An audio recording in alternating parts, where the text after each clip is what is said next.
Broadcasting live, this is KMA Talk Radio. Life, liberty, and the pursuit of fine cigars. With your hosts, Honest Abe and Adam K. the Brewmeister. Listen to the show anywhere in the free world at KMATalkRadio.com. I like to smoke them like some Winston Churchill, like John Kennedy, yeah. Remember Coach Red Auerbach, smoked up for victory, yeah. Well, you can take my wife, you can take my car, but you can't take my big cigar. My cigar. Good morning, loyal listeners, libertarians, lovers of the leaf, everyone out there in radio land. Welcome to another exciting edition of KMA Talk Radio, broadcasting live here in lovely West Palm Beach, Florida. I am Adam K. the Brewmeister. With me, of course, as always, the man, the myth, the legend, Mr. Honest Abe. Good morning. Hello, hello. Hey. And filling in this week for Paul, who's once again at another wedding. Who knows this many people to get married? It's not him, it's his wife. Okay, it's definitely Stephanie's fault, Yeah. filling in this week, the Philly Southpaw himself. Good morning. Welcome. Hello. I'm just here as fodder, nothing more, nothing Fodder. You just learned that word like 6 months ago. less. Credit to you and everybody else who didn't know what the word meant. Are you a southpaw?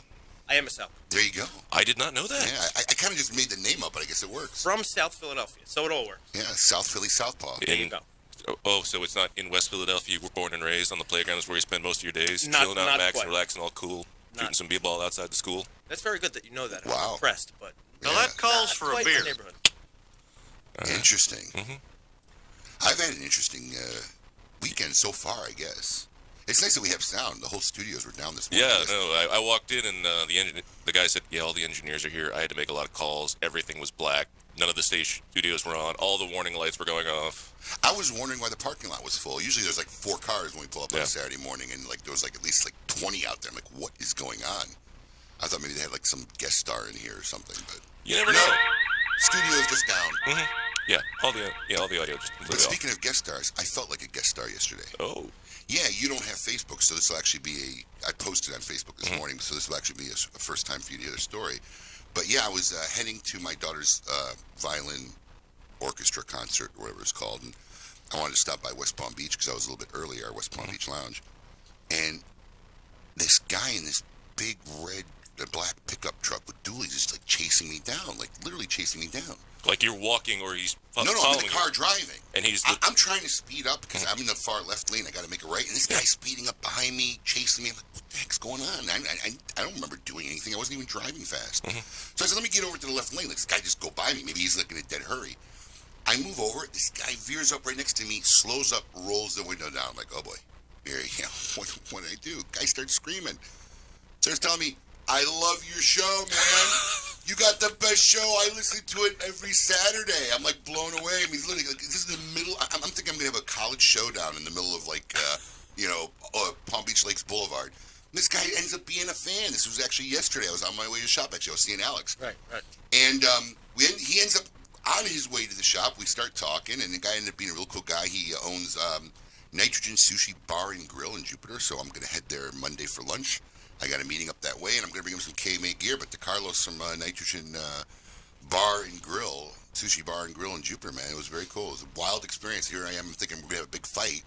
This guy's a fan of our show. Let me ask you a How did he question. recognize you? Was it just the license plate, or? I think that's what I thought, because my windows are limo Yeah. tinted, so he definitely didn't see in my car, but No. my plates are smoke in, Right. so he probably saw the plate and just made the assumption it was me. Did you think he was like 6'5" in the car? Yeah. Because you said it. It was like, oh man, it was a Did good I guy. tell you? But yeah. Because I got out at the shop. I'm like, man, I just thought I was almost gonna get in a fight. Right. Alex got all riled up. I was like, I got him, and Alex is not a big guy. I'm like, oh no, dude, you're not gonna want to fight this. But he was a big guy. I was a big guy, but he was built. 5'5", 5'6". But, he's also in a pickup truck that's higher than my Right. Escalade. Right. That's what I said And I'm when he looking walked up in. at I'm him. like, Yeah, I thought this guy was like, maybe 6'6", monster. But no, Right. he was built. He was ripped. Nice guy too. Hung out. Super Really nice guy. Cool Yeah, guy. man, I can't wait to go to his place for lunch.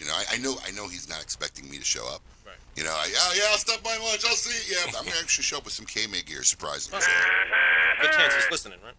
Hopefully, yeah. Absolutely. If he's that much of a fan that he chased me down in the middle of a highway, basically. It's Yeah, crazy. that's crazy. I don't think I've ever seen anything before and wanted to talk. I've had weird experiences like that, but that was like the most intense. I was in Harrah's Actually, I had gone up to see a Ravens game. I was invited by our good friend Steve Bisciotti, owner of the Ravens. And there's a very nice Harris casino, so I went to go play poker one night. I was up there playing. And I literally just sat down. I'm in seat 10, right to the left of the dealer. And we're playing, and I think all I said was, fold or something. I said something.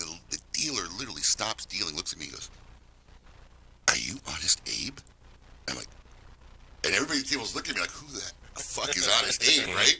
I'm like, yeah. He goes, "Dude, I listen to your show every week. I recognize that voice." And he started, So I've had this kind of cool experiences because, when you sit here in a room, a 10 by 10 room talking to a mic, you never really realize how out there, your show gets and who's listening. But yeah, some cool experiences. But yesterday was definitely one for the book. So very cool.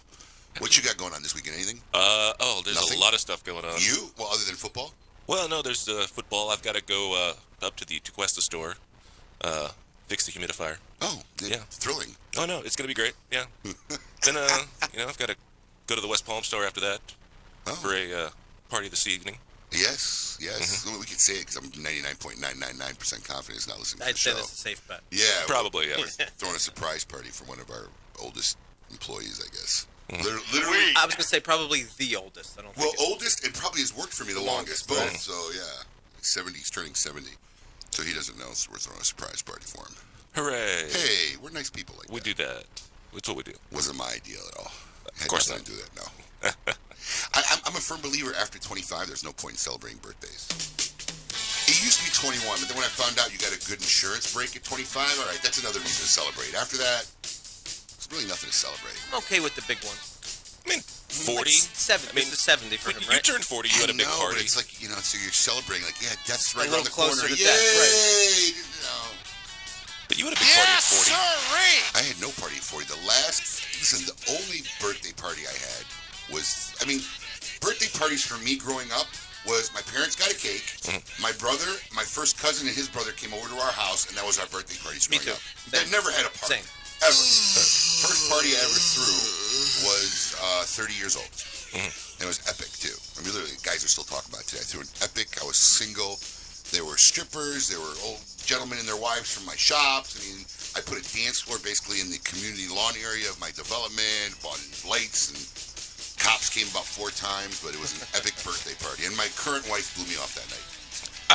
We weren't dating yet. We were friends. I was kind of chasing at that point, courting.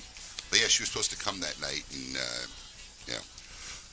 the babysitter that was going to watch, she was supposed to watch her roommate's kid, and the babysitter that was going to come for her didn't show up. I still don't believe her till this day. That is such swears bull by I it. was going to say, I'm sure she still holds to that story to this day. To this day. I She know, holds of course that she story. But regardless, it was an epic time. Just epic. It was just because it was so eclectic. Literally, there was like all the strippers I knew from being in Florida, these older guys with their wives. Just like everybody was there. I remember at one point, one of my friends' wives, who's still my audio video guy, Mikey V, right? So my audio video guy. She's telling me, and everybody's on this dance floor, this wooden dance floor in the middle of this lawn in between all these, townhouses. And she's like, man, I wish my husband would dance. I go, you mean like right over there? And he was dancing with this like 20-year-old stripper. It was hilarious. You mean like he's dancing right now, way over there? So that was the only birthday party I had. I might do one at 50. Yeah. 30 and 50. 2 in a lifetime is doable. Yeah, it's doable. 50's before you enter that final frontier, I think. Wow. You crossed over. Right? You're not counting up, you're counting down. You're coming around the bend now, Right, right? right, You're in the home right. stretch, so maybe 50.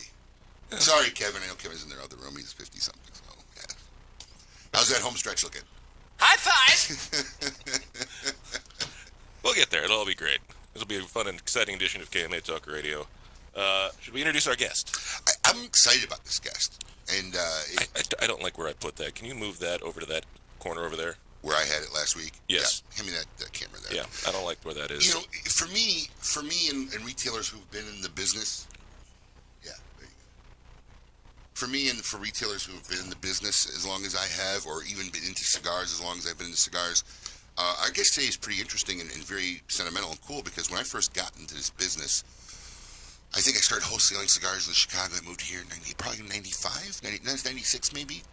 And I moved here in 98, so like between 96 and 98, this was like the hottest. I was in Chicago, and this was like literally the hottest brand that I knew about in the country. At this time, like in 97, it was very hard to get a lot of brands because of the boom and the shortages, but this was one of them. And if I got 30 boxes, or the wholesaler I was dealing with got some boxes, and I was able to get them, it was like a gold mine. They were gone the second I got them. And it's really funny because it was one of the first like hot brands in my career, and so as a consumer that I really recognized during my time, because I was just really getting into cigars.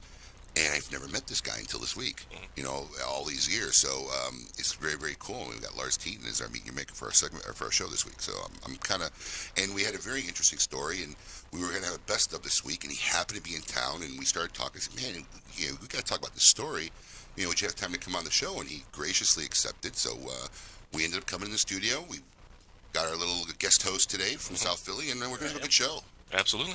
Nice. So, Lars, welcome to KMA Talk Radio. How you guys doing? Absolutely. Paul takes the time and gets mad if I don't read this. So, Lars Tetens is a man of many talents. He's been dubbed by his admirers as a contemporary Leonardo da Vinci. People ranging from high-profile celebrities to politicians and presidents of Fortune 500 companies have retained him as their consultant on many varying projects and are among his abundant admirers. From 5 years old, he crafts and hobbies. Lars has explored as a child of developed products in a broad range of categories from luxury merchandise to science and technology. Lars, welcome to KMA Talk Radio. Thank you very much. It's great to be here. Did you just want to skip the whole Meet Your Maker intro? Is that your... No, I just thought it was funny, Leonardo da Vinci. I didn't know whether you were referring to doing lots of stuff, or I think he was gay, right? Oh, I don't know. Was he? I know I'm wearing pink today, but, that's just... You wore pink the other day, too. Color, yeah. Well, actually, it was just a pink sweater. That's right. Well, they say it takes a real man to wear pink. So. Yeah. Absolutely. Real men wear pink. I wouldn't do it personally, but hey. Each their own. Absolutely. But yeah, just decided to skip the intro? What? Okay. What? It's going to be one of those shows, I see. I don't know. I'm just going with the flow. Going with the flow. Yeah. I was going to make a comment about flow, but I said, we should move on. We should move on from here. Wow. That was good. So what brings you to South Florida, Lars? Well, I came out here to see some cigar stores, and I had some music shows. I played out at a couple places last night, like Smoke on the Water. Yep. Yep. And then I played at a couple places over in Naples. It was good. Now, how long has music been a part of your passion? I've been doing it since I was pretty young. I started playing out and doing shows when I was very young, and I was with CBS Records when I was a real young kid.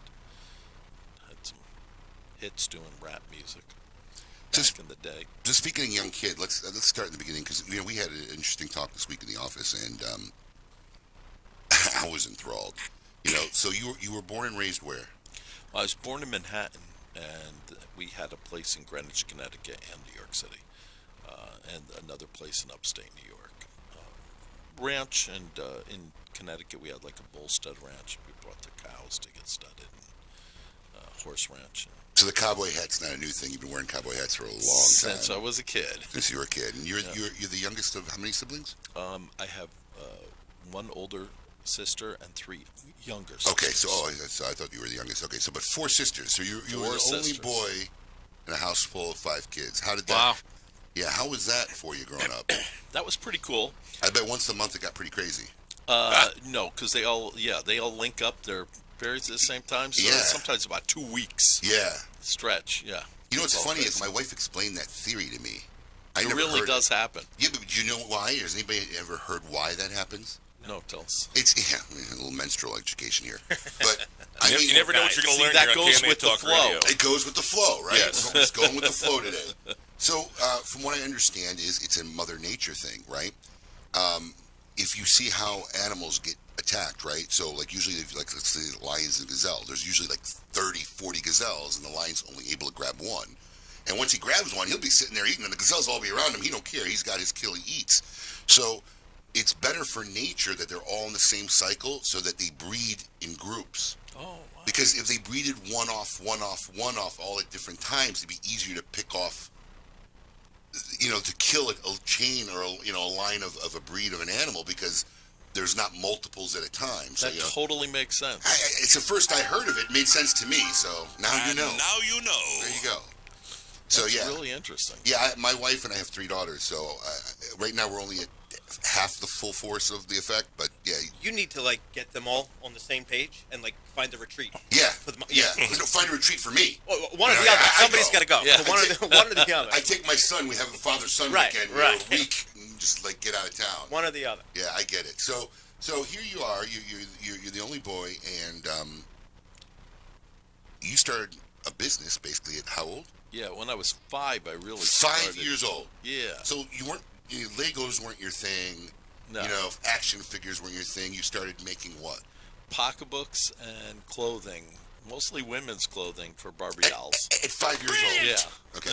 Now I'm just curious, as a father of a son who has 3 women, was your dad looking at you and going, oh boy? Yeah, I think he thought I think he thought I was being ridiculous, but you know, whatever. So you start making pocketbooks out of leather. How did you? I mean, leather's not an easy material to sit there and sew and work with. When No, you're you have to 5. put like holes in it, and then you have to stitch it. Yeah, because I didn't have a sewing machine at that time. And who so. taught you this? Nobody. I just like kind of figured it out. You just started Trial doing it on and your own? error. Yeah, I just tried to sit down and. Now, did your sisters ask you for this, or Yeah. did you look at a Barbie doll and say, that could use a pocket purse? Let me No, make my one." sisters asked me, and then I was like, you know, in Greenwich, basically everybody has everything for the Barbie doll. They want something different, so I ended up making something different. And they had saw that you'd already started making stuff with leather? No, I had never done any of So that they just before. asked the Blue, hey, Lars, can you make us... Exactly. My sisters always like would, you know, have me doing Now is stuff like Lars that. your given name? Yeah, Lars Tetens is my natural name. What's the origin of that? It's a very unique name. I think it's Danish descent because my grandfather's from Denmark, Okay. you know, on my father's side. And so it's, I think, pretty much Danish. And Tetens is Danish family, too. So you're making leather pocketbooks for your sisters and And also- clothes. and clothes, and obviously their friends are all like blown away. Where is this coming from? Yep. And so then I started making it for all the other little girls in Greenwich. What were you charging for this at the time? I'm just curious. Something like $20 to $40 for some. Back then? Are you kidding me? Where were these kids getting $20 to $40? Yeah. Greenwich, Connecticut. Okay. Holy cow! Yeah. Were you spending $20 or $40 when you were 5 years old? $20 to $40, and I'm sure I'm a lot younger than most of you, but 20 to 40 when I was a kid was like It's a gold mine. outrageous. I know. Like, 5 was the score. You know? We used to get excited over a quarter, really. Right. A quarter, holy Right. cow. But a I got quarter- 50 Hey, this was Listen, a quarter this used to was- buy me ice cream at lunch. Right, I used, quarter I used to get a scooter bar for a quarter. Quarter, 25 was- Swedish fish. Yeah. This was Lars Tetens Couture Barbie dolls clothing. Is that what you named it at the time, or no? No, I did call it Couture Barbie Did you doll really? clothes, yeah. So how long does this go for? Because we had like Vogue magazine in the house, so I knew what couture Who is the was. fashion person in your house? Is that your mother? You know, I really don't know. My mom had a good sense of fashion, but Because I never saw Vogue magazine until like I got like to college. Some girl had it in her room. I mean, I would have never known what a Vogue magazine was at 5 years old. yeah, we had Vogue in the house. Was that your mother that was into it, or just? I'm not don't know. really sure Yeah. why it was in the Well, house. was she into fashion, your mom?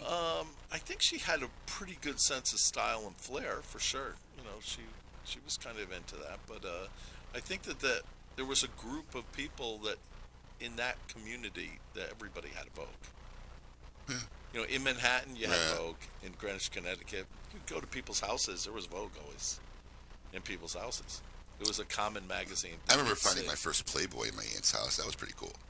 I remember when I was just 5 years old, my mom had this woman who was like a nutritionist named Adele Davis. Do you remember her? Adele Davis? No. Eat Right to Live Right or something like that. She wrote a number of books that were pretty influential in the nutritional world of the health food world. But she was at our house visiting with my family. My mom and dad were both into health foods and nutrition stuff too. And she said, so what do you want to do when you grow up? She said to me. I was 5 years old. I was like, I want to F models. You did not. Yes, I did. I swear to God, that's what I said. Where does a 5-year-old get that? I I saw didn't even Vogue know- magazine. I didn't like Playboy. I saw Vogue magazine. I, didn't said, even know those what- are the girls I want to be I banging. didn't even know what bacon was when I was 5 years old. I started having sex when I was 5.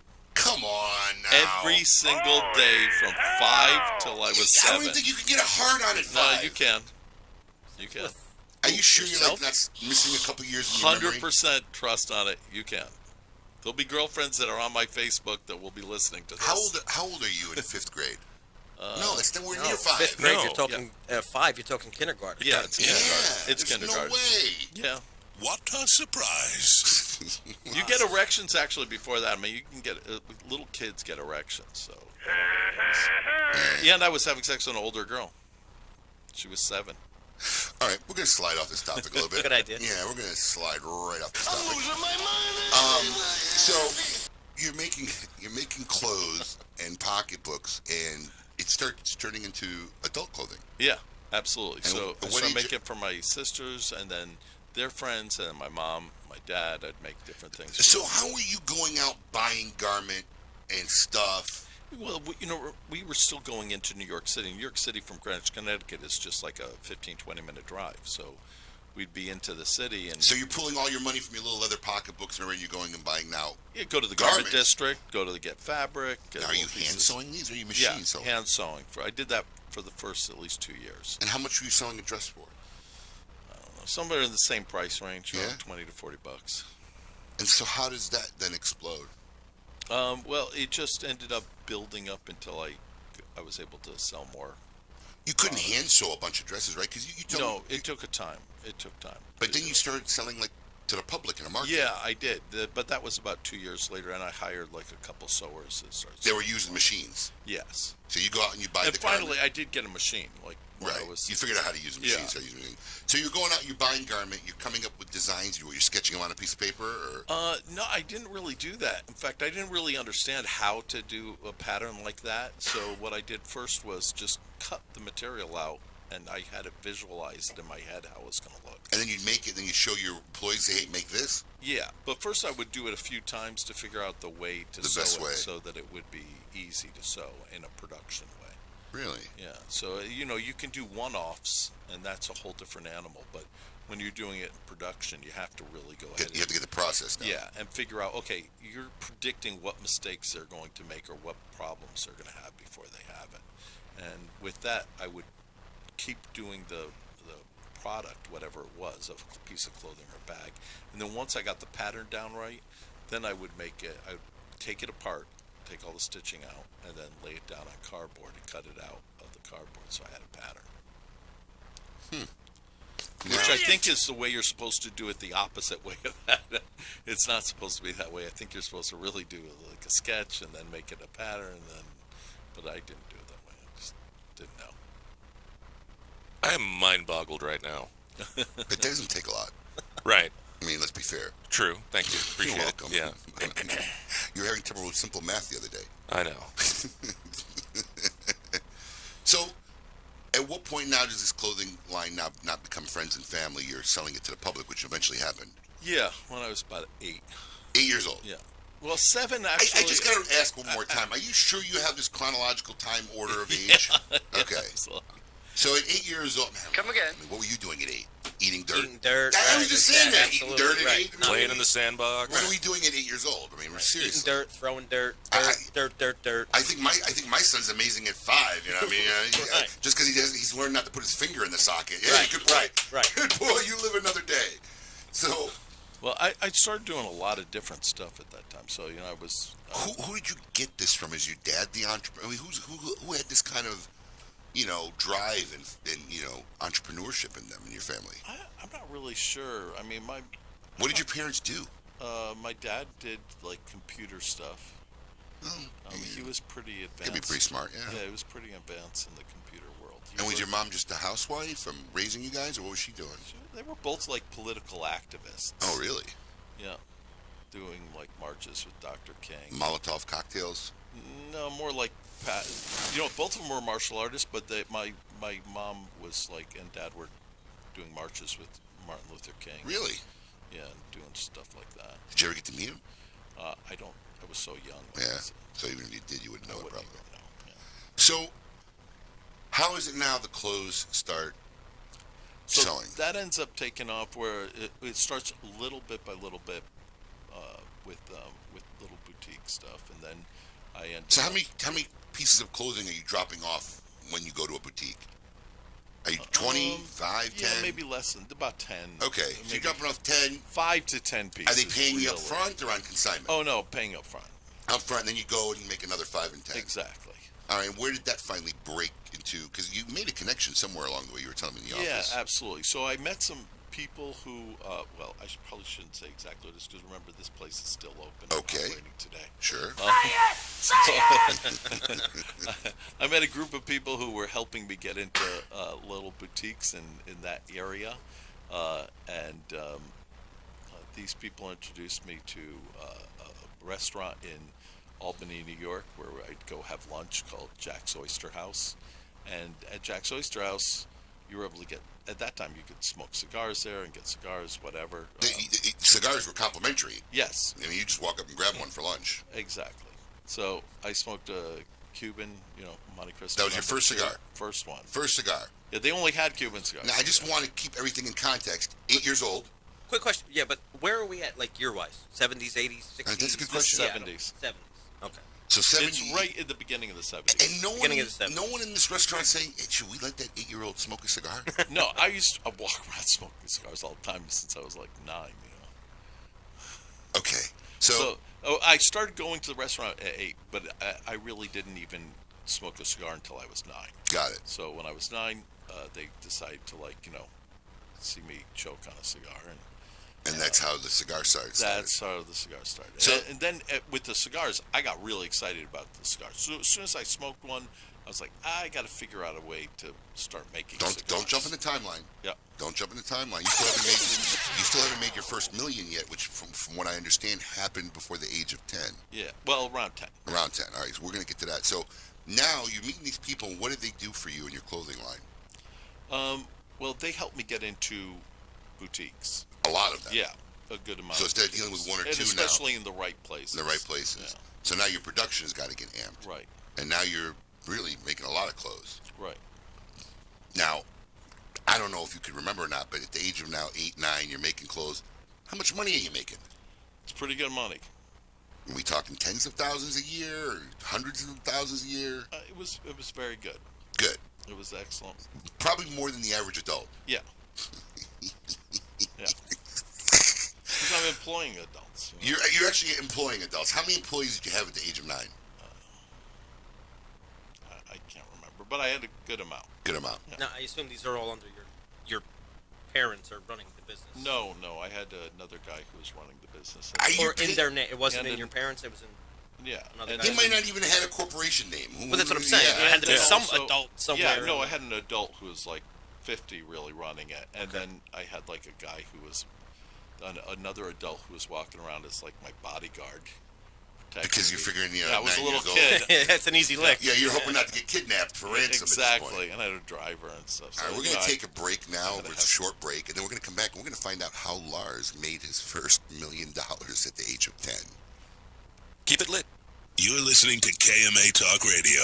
Follow us on Facebook and Twitter. We're on Instagram too. Yes, it's mandatory. Experience the new Henry Clay Warhawk, a robust and complex cigar that's inspired by the rebellious roots of Henry Clay. The first of a 3-part series honoring the life of the great statesman, this cigar is made with the best tobaccos grown and hand-rolled by the Grupo de Maestros at La Flor de Copan in Honduras. And it's not your typical Connecticut. This is a Henry Clay.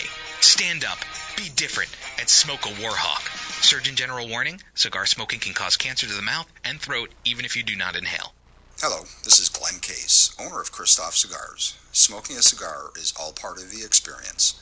For me, there's nothing better than gathering with friends after an amazing steak dinner and smoking my GC Signature Series paired with a fine glass of scotch. Good conversation and a few laughs is always better when smoking Christoph.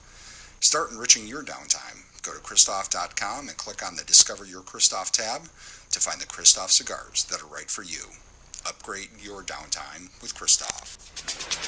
The Oliva family, the makers of some of the most affordable yet highest rated premium cigars available. For 7 straight years, Cigar Aficionado has rated Oliva as one of the best cigars of the year. And Oliva has a cigar for all smokers, from the newly released Gilberto Oliva Reserva to the bold and rich Oliva Serie V. Oliva cigars can be found at a tobacconist near you, so always ask for Oliva. an unbeatable value, and uncompromising quality. The Oliva family of cigars.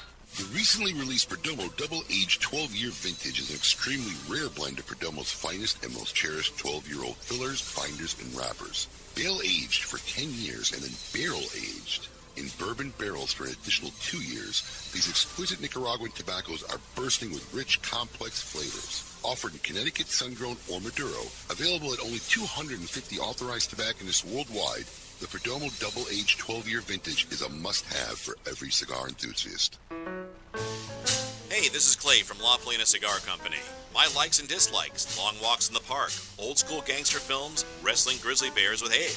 Dislikes: smelly feet, flight attendants with an attitude, and Friday afternoon traffic. What I know you will like is the La Polina family of fine cigars, such as Mr. Sam, Bronze Label, and our highly rated Classic Series. But let's not forget the limited edition Goldie. Quality forever. La Polina Cigars.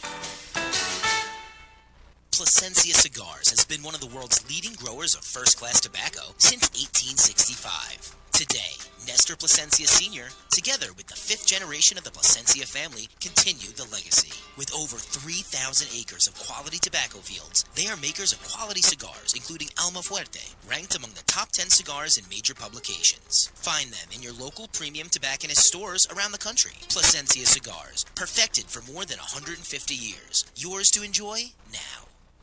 Looking for something unique and awesome? Smoke Oscar Valderas cigars. 2012 Connecticut, 2012 Corojo, 2012 Maduro, the Oscar Habano, the Oscar Maduro, My Way, and our latest creation, Oscar Valderas Cicerone Edition. A great cigar that comes in 5 different collectible boxes with an amazing exclusive artwork. Remember, Oscar has something unique and awesome waiting for you. Ask for Oscar Cigars in your favorite cigar shop. Keep the party going all week long at the world-famous Spearmint Rhino, West Palm Beach. Every Sunday, Monday, and Wednesday, enjoy $3 premium drinks from the bar till midnight. Magnum Mondays means $100 magnums of Belvedere and Moët Brut until midnight. Get your thrills every $10 Tuesday with $10 dances all day and night. Ladies, don't miss Women Crush Wednesdays with half off your cover charge. No matter the time of day, it's always a good time at Spearmint Rhino, West Palm Beach. Welcome back. You're listening to KMA Talk Radio. Follow us on Facebook and Twitter. We're on Instagram too. Yes, it's mandatory.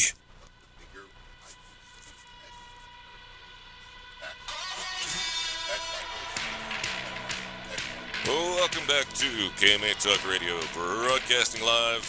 I am Adam K., the Brewmeister, and we are here on this lovely Saturday in the month of October. Hello. With me, of course, Mr. Honest Abe. I am here. Yes. Our special guest host. The South Philly Southpaw himself. The Philly Southpaw.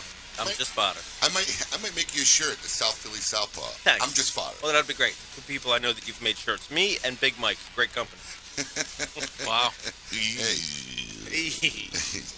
Big Mike. I miss Big Mike. I miss Big Mike. Our store's never been so right. Never been so clean. As clean as when Big Mike was working. And of course, we have our very special guest, Mr. Lars Tetens.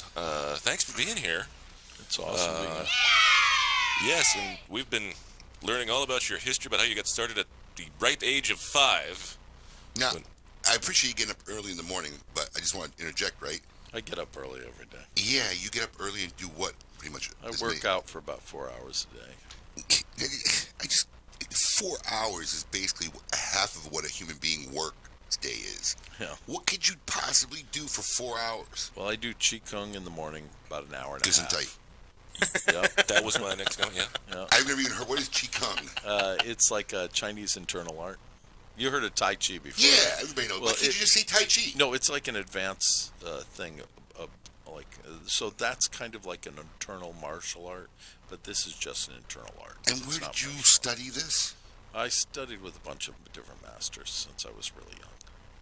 I mean, we're on a mission from God. Kind of one of the themes of the show has been kind of everything since I was really young lately. Yeah. So, I mean, it's like, you've done more by the age of 10 than some people have done in a lifetime.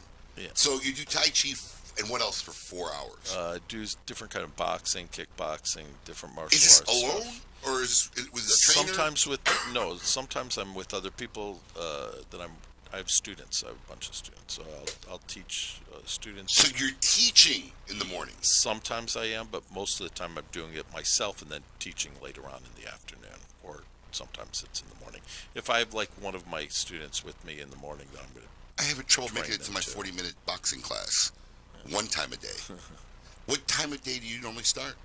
It's usually around 4 o'clock. So I get up at 3:30. Hey, Kevin Casey, was he up at 4 in the morning today? Where'd he go? He don't know. He's like, I was sleeping. If he was, I don't know. I was sleeping. Yeah, these guys sleep. Kevin Casey's been on the road with him, taking him around to cigar shops. He's a regional Alec Bradley rep, which we're going to get into that whole relationship later on the show. Once we find out about this first, because I mean, I'm assuming this first $1 million was the major pillar that set up your future endeavors. Well, it was definitely helpful. Yeah, I would hope it would be helpful. Yeah, it was helpful. I'd like to know how it could have been problematic. Right. You know. Well, it wasn't like really my stuff that made that money. It was just my opportunity. Brain. Yeah, opportunity. Well, still. You know, finding a place that I could get, you know. So tell us how this happened. So I went into, I figured I couldn't manufacture enough clothes to sell enough stuff, and I wanted to have more products to sell for the guys who were out selling for me. And I went into New York and found a place that had like jeans that I could, well, a guy who saw me that was like, oh, this guy's an idiot. And, he was thinking that of you. Yeah. And, right, he's like some kid. Who's letting their kid run around here unattended, Exactly, right? Exactly. So he was willing to sell me for like a half a cent. Were you a big child? I was pretty tall. Because, for my I mean, age. I'm not kidding. At the age of like 12, I looked like a 20-year-old adult. I passed easily for at 12, an older guy. Because I grew by, I mean, how old are you in 8th grade? 13, 14? So by 13, I was already 220 pounds, 6 feet tall. So I had become, we've seen some of your pictures. Yeah, I had become manhood. The bearded 8th At 12, grader. I was 5'10" and a half. Yeah, so you were was a big pretty- kid. So people didn't look at you and think you were 8 years old when you were 8. I mean, they might have thought you were 12, but still. Yeah. Right. They thought I was young. Yeah, I mean, when I was 8, I looked like I was a 12, 13-year-old easy. Yeah. So you meet this guy who's got jeans, and what does he Well, say? it's in Get away from me, Manhattan, kid? so like, you know, he's got a warehouse of tons of, you know, it wasn't like today where you got YouTube and a million channels He had out. no way to we move had it. He was 3 stuck on dead channels. inventory. Couture shows were not shown on TV. Nobody really knew what was in fashion except a very small group of people who were in the fashion industry. So any city that was outside of the major fashion industries were 5 to 15 years behind the times. So he had tons of out-of-stock jeans that were like, you know, Jordache, Sassoon, Gloria Vanderbilt. And why couldn't he sell them? Well, I don't know, but they were selling really each new season. So this was way out of season. Nobody wanted them anymore. Yeah, the Nobody people wanted he was connected to didn't care and didn't want them. And then he didn't want to pay a bunch of union people to have to move this stuff. So just moving them out of his warehouse was going to cost him a lot of money. Right. And what made this guy think that you might be able to help him out? Well, he just thought I was an idiot in a way. Oh, yeah, you want to get some jeans? Here's some So jeans. he was trying to take advantage of Yeah, you. he was just trying to sell me anything he could get out of the warehouse. I was just like the moron that he saw. And what was the offer he made you? A half a cent to a pound. A pound. Yeah. So you're taking out pallets of jeans, Yeah. paying a half a cent to a cent a pound. Yeah, so that was a pretty easy way to make a bunch of money. And Jordache, all those jeans were selling for a lot of money back then. So you could sell them, you could make a lot of money on the jeans. Well, you did make a lot of money. So that was like just an easy How long way did it to take you to flip that, to make that $1 million? About a year. A year. Yeah. Wow. And how many pairs of jeans do you think you went through? That's a lot of we jeans. don't want to count that. It was tractor trailer load, so we just dumped it at a warehouse and then sold them off. Did you remember the weight? No, not even close. I can barely remember what I ate for breakfast. Yeah, me yesterday. too. All right, so now a year later, now how old are you now? Now, let's say I'm 10. You're 10 years old. Yeah. Got $1 million. In fact, you were telling me somebody, you know, ended up loaning you some money. Right. Because, you know, even at a penny a pound, it was tens of thousands of dollars, Right. you know, right? So somebody And I didn't have that money. to do Right. that. And somebody ended up loaning you money who like, even after you've paid him back, like, he like didn't want any interest or nothing. And Right. And I he was- just gave him back a bunch of Yeah. money. So now you got this money, so now what are you going to do? And we take it like you didn't finish high school. No, I So didn't. finish high school, didn't go to college. No. No. So now you got a bunch of Well, money. I actually did go to college, but I didn't go to You went college to college like a to normal study. person. Yeah, you didn't go to college to study. Yeah, Right. I would figure that. Shocked, I tell you. So, well, I mean, everybody wants to go to college when they're 20. I mean, Right. Well, I didn't go to college, I think, till I was like 30 or something, 31 maybe. Okay, once again, a line we don't want to get into. Yeah. Stars. So, where do you go from here now? Now what are you doing? I just, I kind of dabbled into a bunch of different little businesses, and then when I ended up dropping out of high school, I moved to Manhattan and got involved into modeling agency. So you moved to Manhattan on your own? Yeah. Now, were you emancipated at 15? No, but my parents, look, I talked to my parents every day. I wasn't my parents and I were really close, so, I mean... So they obviously, no one's giving a I think 15-year-old a lease. I think I annoyed my parents more than anything else, because anywhere I went, if I wasn't exactly on time, I'd call them up and tell them, "Oh, this is where I'm going to be, this is where I'm going, and this is what time I'll be there." If I'm going to be late, I'd call them up and tell them, "Listen, I'm going to be late. This is where I am now." And I just wanted people to keep track of where I was, just in case anything happened. There was no cell phones like that. I know. Back in those days, It's and even if crazy. you did have a cell phone in New York, it never worked. All the lines were busy. So I mean, are they signing a lease for you? How are you moving to Manhattan at 14, 15? It's a different kind of world back then. You just showed up with a bag full of cash and someone gave you a room. Yeah, basically. No questions asked. Yeah, and plus you could just negotiate. You just walk in and talk to the people and negotiate. I never had to do any of that I stuff. don't think you could legally get a place when Yeah, you're you on... can. Legally? Legally, you could do it. Really? Yeah. Nobody did anything like that. It wasn't like that. Back then, I guess, Back yeah. then, We're talking about a long time ago. I mean, I remember I'd seen kids 8 years old going buy cigarettes for their parents. Like, it was nothing bad. True. I guess, True. I guess when you think about it. Right. It was Pick up a gallon of milk and a pack of Virginia Slims. Exactly. Virginia Slims. That's actually funny.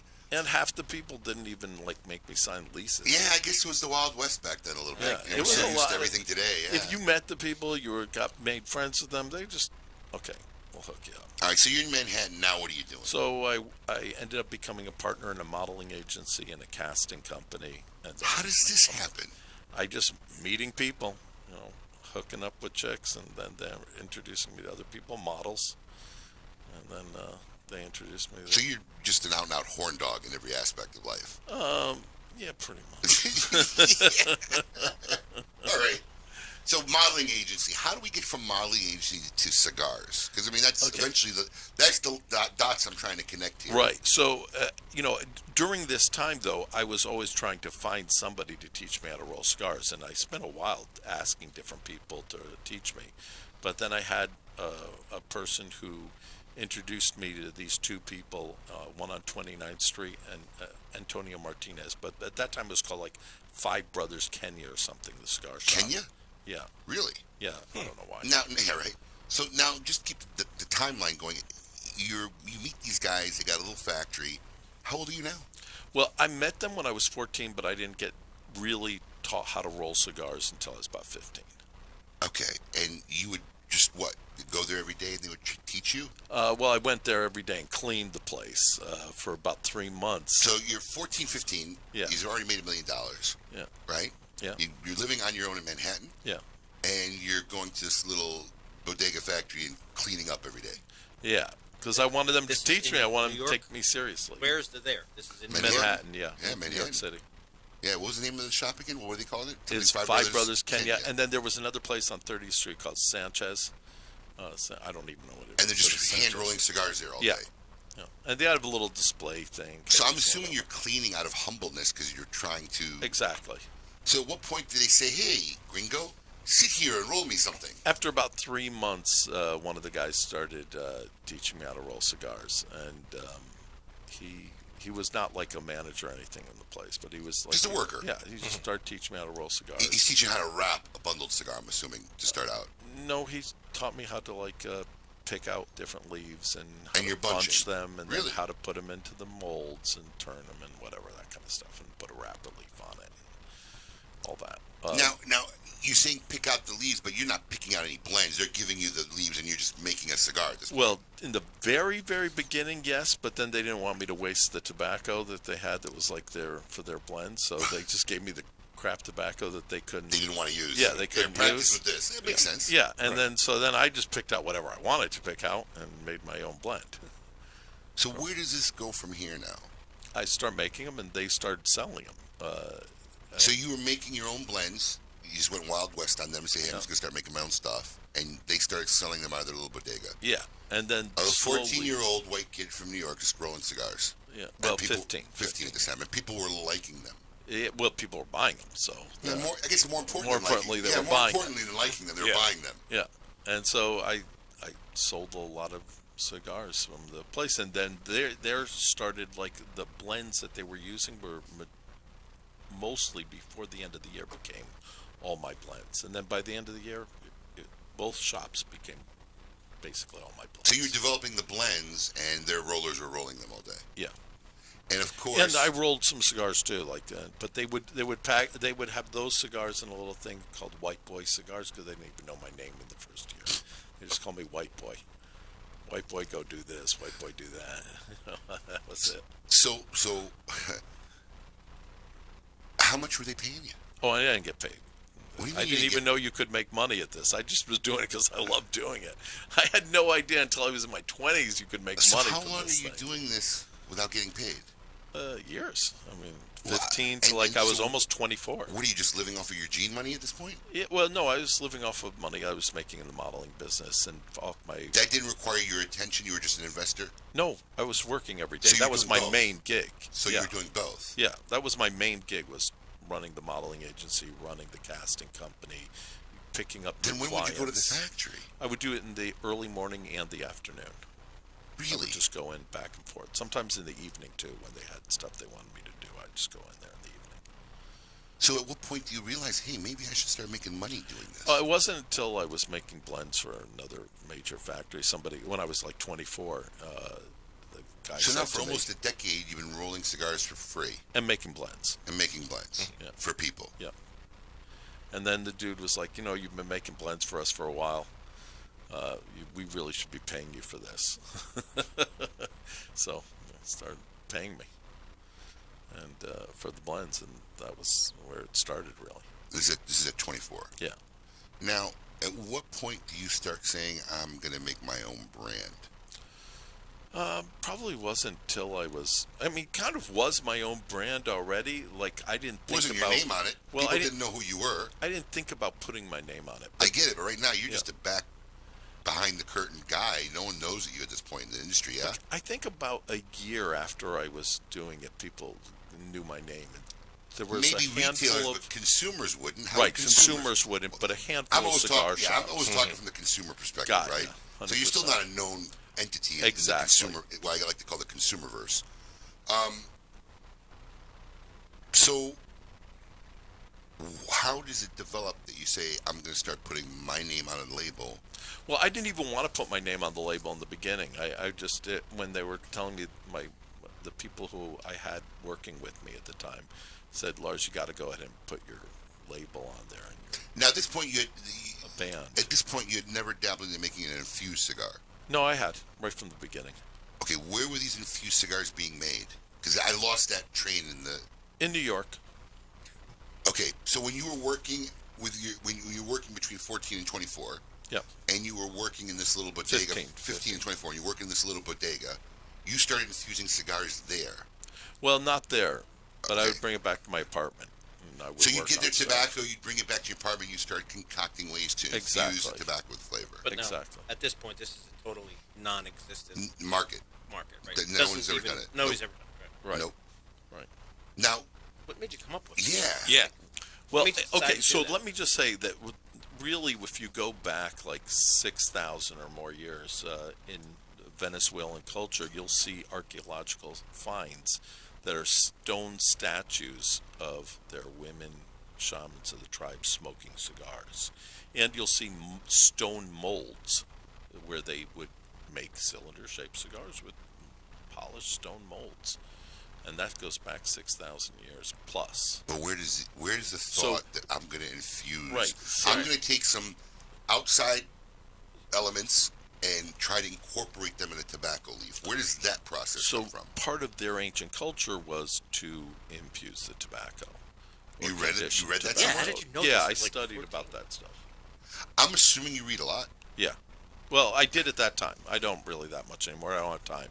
But I will read some stuff like on physics and shit like that. But that's about it. Yeah. So, what kind of stuff did they infuse it with back then? Like herbs or essential oils or something like For that. spiritual reasons or Yes. for flavor? Yep. For spiritual enlightenment. And you decided to try this on tobacco. Yeah. So how long before you actually had something that was smokable? Because I got to imagine your first run at it had to be... No, the first stuff I did was pretty good. Remember, I was cooking and making food products for a long time, so I kind of already had that palate. Story arc. When did you start cooking? Well, I was like 5, 6. I was really like very serious about cooking. I know a lot of people, and you're a self-proclaimed gourmet chef. Well, yeah, it says I guess gourmet so. chef on your Sure. product. I believe everything I read. Well, And also, if you wrote it. I want to say, I've never had your cooking, but I know 3 or 4 people who have had your cooking. So I could say by referral that I heard he is an amazing cook. So, you know, I know everybody's out there going, okay, so this guy cooks, he's so... But I've heard from 3 or 4 different people that you're an amazing cook. Now, these are your seasonings that you concocted. Yeah. I tried some... Well, as the Philly Southpaw, I feel like I should be tasting the Philly cheesesteak one. I didn't even see that one. It's only right? No, when you try this, though, this was good. I tried this yesterday. This is actually some very interesting seasoning. I had this a couple days ago in my office. I like how you did it like a tequila shot. Yeah, he licked it right off his... He's getting all ready. It's not bad. It's unique. I gotta give you that. Now you got me curious. I didn't think I got a Philly cheesesteak one the other day. Now I'm gonna assume that this Philly cheesesteak seasoning... I feel like I might start I'm tripping. gonna put it on the camera and let me know when it's good. Yep. Wait, you're I'm good. gonna get on camera shot first. Back up just a little bit. There you go. All right, here, try this. Now, I'm assuming this is made strictly to go on Philly cheesesteak. No, it can go on everything. Salad, sandwiches, anything. Fries, burgers. Does it taste like a Philly cheesesteak? It shouldn't taste like a Philly cheesesteak. No. It's supposed to taste like It's supposed to enhance, I guess. Yeah, have like an Italian kind of... It does. It's very Italian. Very, like... Yeah. But not like your Italian seasoning blend. No, There's more to no. it. Yeah. A little spice, too. Yeah. Okay. And interesting. Parmesan cheese. And That's that what it kind is. of I stuff, tasted yeah. some Parmesan in there. The greatest exotic and gourmet chef in the world. There you go. Yeah. See, I do believe everything I read. You believe it? So your passion and you're dabbling into food, Yeah. right? Because you told me you were making chocolates and stuff. Oh, too, yeah. right? When I was just 5, I was making like Back at chocolate 5. Boy, truffles. 5 was a magical age for you. Yeah. No, I started doing You did a lot of things at 5 years old. the stuff that I did at 5, like, okay, so I did a lot of different things, but only some of them hit. Some stuff didn't work out at all. So you had the Rocky... The stuff that people bought, I kept doing. You had the Rocky Patel theory of business, just throw enough stuff against the wall. Exactly. And go with what sticks. Exactly. I threw tons of stuff at the wall. You know, maybe 1 out of every 20 ideas worked, but, you know, if you have enough ideas and you keep doing those same ideas over and over and over again that are working, if somebody ends up being interested just a little bit in it, then you just keep following that path. Makes sense. So back now, we're arc jumping all over the place. Mm-hmm. Back now, you're infusing tobaccos in your apartment. Yeah. When's the first time you actually sell one of these cigars? They were selling pretty quickly. You were selling them in the... Yeah, in the shop. No bands, no nothing. No, I bring them back to the shop, and, you know, they weren't like heavy infused. Lightly infused, but they were definitely substantially something different that people never experienced. A lot of people did not even know that it was infused. They just thought it was a different kind of tobacco. So now I'm kind of getting the picture now. When you're saying at the end of the year that all your blends were being sold, these were blends that you basically infused. Conditioned. Yeah, the word. Yeah, conditioned. That's fine. So this is what made all your blending popular in the little bodegas, that you had developed this completely new concept of conditioning tobacco. Well, about half of the stuff that was selling was unconditioned. Right. Okay, so it was maybe even more. I would say probably 70 or 80% was unconditioned. Maybe only 20 or 30% was conditioned stuff. Just so I can get a reference to my timeline for when I've gotten in the industry. When did you start putting your name on a label? I had a girlfriend who kind of talked me into it, and there used to be a lot of Asian girls in your bands, right? No. Oh no? No. Okay. They just had Asian names. I thought I remember an Asian. Musashi, Teshu. None of your art had Asian women or smoking. I swore I saw remember them. I mean, it's going. Oh back yes, to there was 100%. I know. Yeah, Dow. Yep. I knew you had. Yes, the Vietnamese girl. Yes. Yes. You had an Asian girl smoking a cigar. Yes, I remember. You're talking about right now. So. Now, were you making skateboards at this time? I started making Or is this skateboards after? I started making skateboards when I was pretty young, but like 5? No. I started skateboarding What were you when doing I it was for? We should probably go back to that. Is a good He's question. sucking his thumb watching TV. Right, before. 5 is when it all 5 and all starts. snap. Right. I was born with rheumatoid arthritis. Oh, and really? I spent a little while in the hospital before I even came out, just because they didn't think I was going to survive very long. Really? Yeah, I had like a lot of different problems when I was young. Oh. So I think that once I got out of the hospital, I could walk, because I couldn't really walk because I was in so much pain till I was about 3. So I think that kind of made my head set like, oh, I got to do stuff, and I just wanted to do lots of So things. when did you start skiing skateboards? When I was in the city, pretty much most of us, like, our group of guys that would skate together. I know this sounds like a tangent, but there's a purpose to the story. Go ahead. We would have to make our own skateboards. So you had your own Lars Tetens skateboard. Yeah. Age, please? Well, I mean, that was really around 15, 16. Yeah. And they were popular. Yes. In fact, you had people distributing these skateboards. Yes, we did. And one of your distributors was a company called Drew Estate. Oh, how did you know that? That's crazy. I saw a poster somewhere that actually said, call Jonathan Drew at Drew Estate. Yeah, probably true. And they were distributing skateboards. Yeah. Before they were in the cigar business. It was a while ago. Here you go. That girl that we're talking about. Oh, yeah, but that's not the band. No. Yeah, that is that girl, actually. Yep, but that is the poster that was in the So thing. is That's not the poster, but there was a poster of her getting out of a bathtub with bubbles on her, totally naked, smoking a cigar. Is this how you got girls? You put them on cigar bands and No. posters back then? She didn't go on a cigar band. She was just on a poster. Well, I remember the marketing. Yeah. So you actually had experience with Jonathan Drew prior to Drew Estate becoming a cigar company. He was distributing skateboards for you. Something like that. All right. I'm not supposed to really be talking about anything Drew Estate. So. Oh, well, then we won't. But, yeah, whatever. Say it! So, it's my job when I get in this room. I know. I try to get the story. I totally get it. So- So I'm just trying to we'll respect. I'm just trying to listen to Alan because I know that he's going to be listening to this. Alan, I'm not talking about it. So now to jump. So now you're making cigars, correct? Yep. And you start putting your name on them. Yeah. Now, at what point does this get stupid crazy where now it's selling all over the country? Because it was.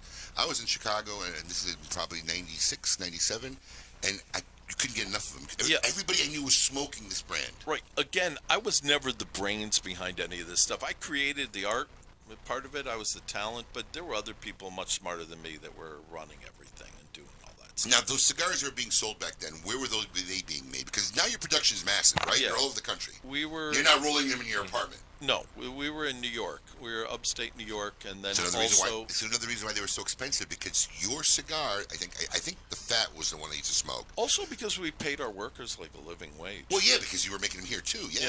So and then also we had a factory down in Venezuela in Cumana. And wow, Venezuela, that's not a place you typically hear a cigar factory. They have really good cigar talent down there. Yeah. Great cigar makers. Are they making tobacco in Venezuela? Are they making cigars in Venezuela today? Absolutely. Really? Yeah. I don't know of anybody. They are, but they're just not selling a lot of them in production in the United States. Okay. But, I mean, Ildebrando, who's like one of the greatest cigar makers ever, he was from Venezuela. I mean, that guy's genius. So your production, now how does your cigars going from New York, Manhattan to now it's national? How did that, in fact, you know what? Hold that thought. We're going to get into that after the... I was going to say, would you like to tease? I was watching the clock. I'm getting good. Who needs Paul? Let's get rid of him. He's getting it. All right. That's what we're going to have more with Lars. When we come back here on KMA Talk Radio, keep it lit. You're listening to KMA Talk Radio. Follow us on Facebook and Twitter. We're on Instagram too. Yes, it's mandatory. We are family. Stop right there. A, I hate the song. B, I can't sing. Dan Blunt here for Alec Bradley Cigars. I'm making a point, though, and that's Alec Bradley Cigars is a family operation. Alan Rubin named the company after his two sons, Alec and Bradley, when they were just tykes. Now they're grown up, working alongside their dad, making the best damn cigars you ever smoked.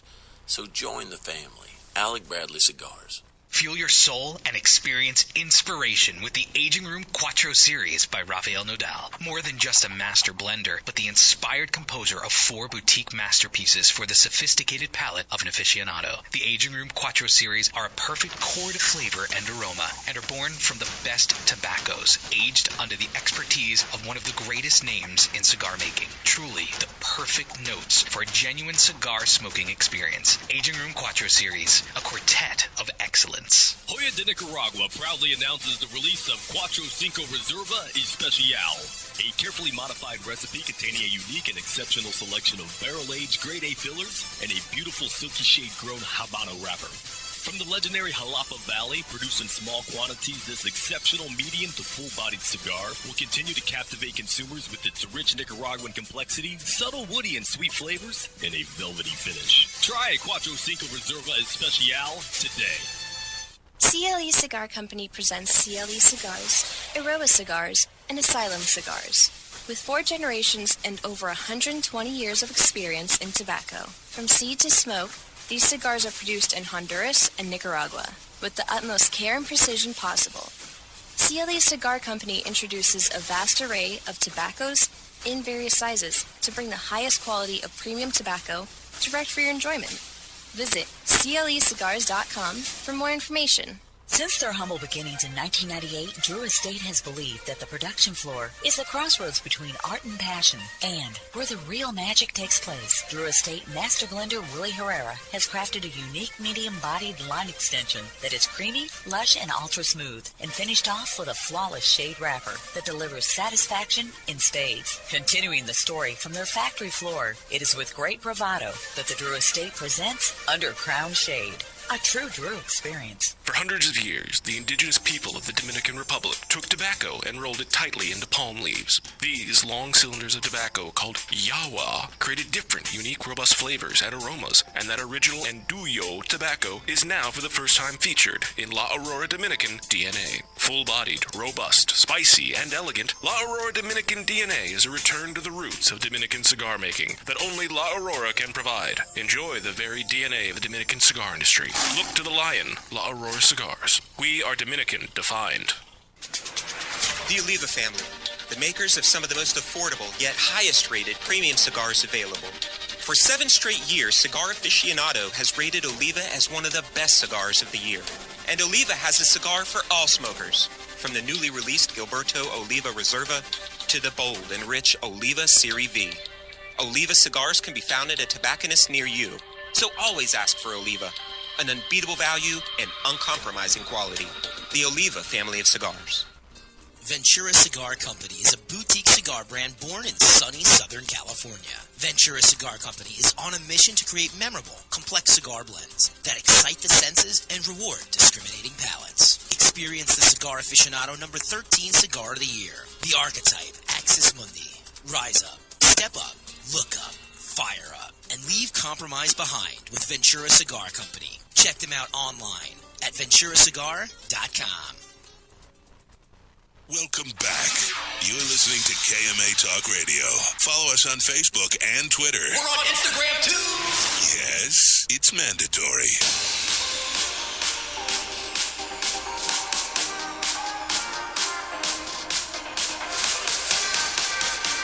Welcome back to KMA Talk Radio, broadcasting live. I am Adam K. the Brewmeister, and we are here in lovely West Palm Beach, Florida.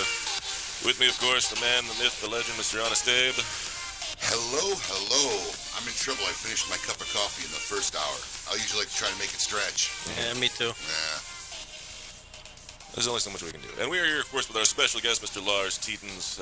Lars, thank you for being here today. It's great to be here, brother. I'll tell you what, some of the most interesting stories we've had in this room in a long time. Seriously. I got an Ask KMA question. I'm not sure I understand it. Maybe you can shed some light to it, but it's from one of our very loyal listeners, Allison. She wants me to ask you how, she says, Please ask Lars how he came up with rap music. Sure. So is she saying that you claim you've come up with rap music? No. Okay. No. Maybe I'm not understanding her question then. So how I actually started rapping. Oh, how you started rapping? Yeah, okay. and I was really young. So, but I started out. You said 5, 7?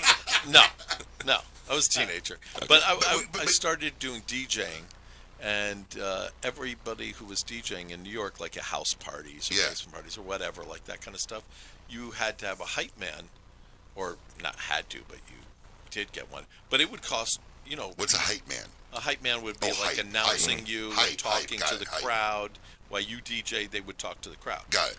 That eventually became what rappers were doing. Adam K is my hype man. No. Nice. Not. Yeah. No, he's not. Adam K and hype, not so much. I'm a big excitement guy. What can I say? And so I ended up going out and doing parties, but I didn't want to spend the money because you were making $40-$50 maybe at doing a party. Yeah. So you don't want to have to take $25 would be like for the hype man. Now, how old are you here? I was a teenager, 15, 16, 17. So you learned... Now, not even 16, 17. I was 14, 15. Was rapping around at the time? Not really. I mean, it was, but not really. It was a weird thing. It definitely wasn't. Somebody was doing it. Can we get a year check again? It's just hard to... I know it's Where hard. we at? Yeah. Where are we at year-wise? 14, 15. No. Timeline. Yeah. Timeline. Oh, 80s? I'm 55 now. Oh, he can't do math. He's from South Philly. Yeah, I can't either. You know what? Not for nothing. I'm going to get in trouble now when I walk out to the... I got to look when I walk to the car. No, when you're 14, 15, what year is that? What year is it? Probably around 1979, 1980. Okay, I'm something 7. like that. Mm-hmm. So there were like I'm listening to Elvis and Kenny Rogers, and he's there was rapping. There was a handful of people who were like doing things that were similar to the rap kind of thing that was going on. Do you still rap? Yeah, I still. Can you give us a riff real quick? Sure. Shoot. Yeah. You want me to play it, or you want me to just do it? Well, no, we got a song later, but can you rap something like that? Okay, yeah, sure. Go ahead, I want to hear. Well, you can tell by the way I spit, I'm a little harder. I'm so hard, I fly survive wire. Ruler of the street empire, one chance to step and then you retire. Got the HK to catch your body on fire. 1, 2 hoses, fluid like a lighter. Dudes wanna step, gonna catch a plier. Stupid, wake up, find yourself in hellfire. I don't give a fuck no more. Banging at your die with the big 45. Come on, money, let's get it on straight walls. Cutting at your dudes, you my gun like a sword. I don't give a fuck no more. Banging at your die with the big 45. Come on, money, let's get it on straight walls. Cutting at your dudes, you my gun like a sword. Nice, all right. Wow. He didn't hesitate. No, he did not. He did not hesitate. Well done, sir. Very well done. So, all right, I got a little like vertigo from this interview. I mean, literally, it's a mind-boggling, amazing interview. So now,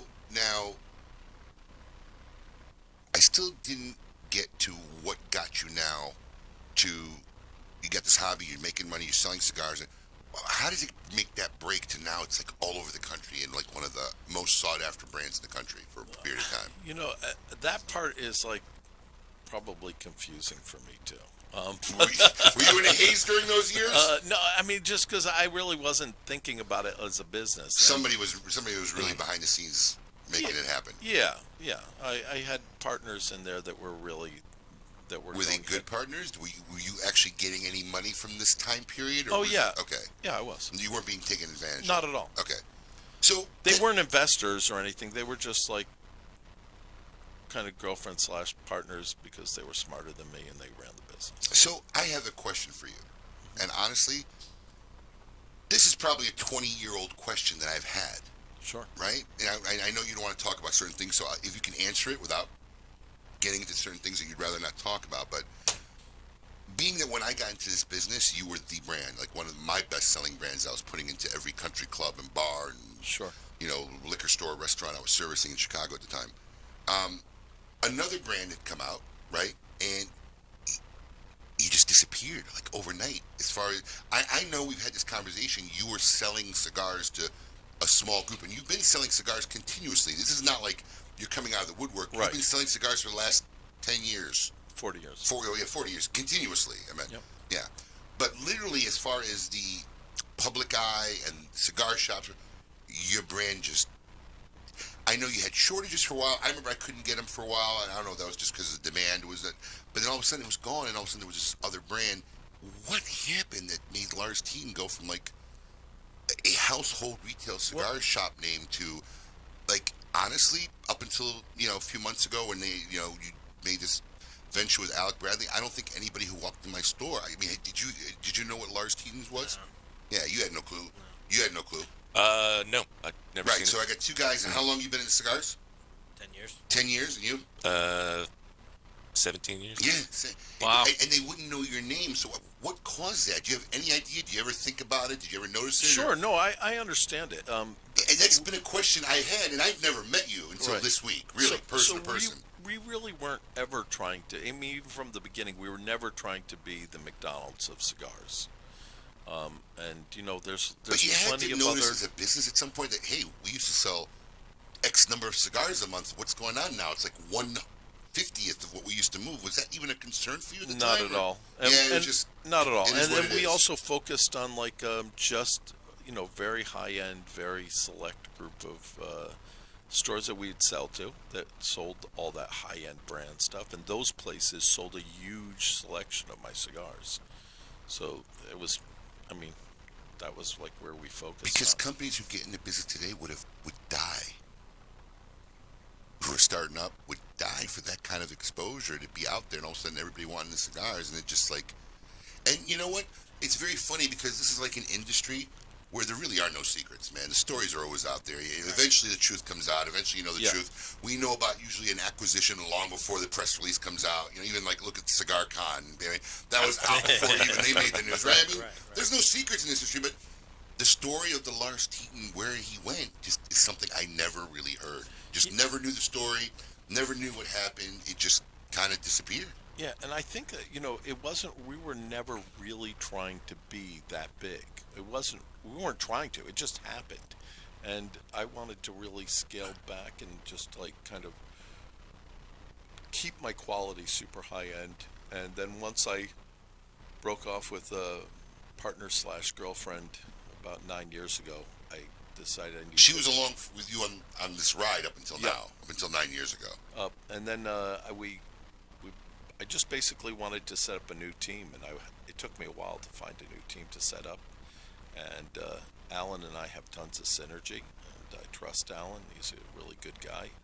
So I wanted to go along with him, and we started to have discussions about it, and then about a year after that, we ended up signing a deal together, and we became partners in a company called World 180. And then we have Alec Bradley as our distributor. And what, at this time, what made it now for you the time to say, hey, now I'm because now you're completely shifting gears, right? You've kind of gone from this very, very small boutique, we're going to service a select handful of shops that now I've dealt with for the last decade or two, right? To now you're put in fifth gear now, you've teamed up with Alec Bradley. Well, now Alan's the brains of the operation. So basically, it's the workload. You want somebody to really handle kind of the workload of the business side of that. Yeah, I can't do the business. I've never been the business. There's a lot of people out there who are artists. The greatest chefs don't make the best restaurant operators. It's I common. agree with that 100%. It's very, very common. Usually, very artistically or creative people typically don't handle the business side of a business the same. It's a left and right brain kind of thing, and very seldom people excel at both. It's hard. And Alan's great at business, and I trust what his direction is to be able to bring this. Well, I tell you what, Alan's one of these guys in the industry who, I mean, literally was one of the first guys I've had a personal relationship going back almost 20 years. Always the utmost respect for him. A great family guy, which I am, so I got great respect for that. And just good people. I really like. I've always in my industry liked working with good people. People I like. Those are the people I always like to try to do more business with. Unfortunately, sometimes I don't always dictate that result because no matter what I try, at the end of the day, it's the consumer who buys the product, right? So, but Alan's had a very long career, and he's basically my whole ride in his career. We've had a relationship, so I think you're in good hands. Yeah, I think you're with a good company, but is this something you're ready? Are you ready to get back on the horse and start going around the country and doing concerts and cigar events? And I actually love it. Yeah? Yeah. I never went into cigar shops, dude. I never did. During your first tour of duty, as I'll call it, right?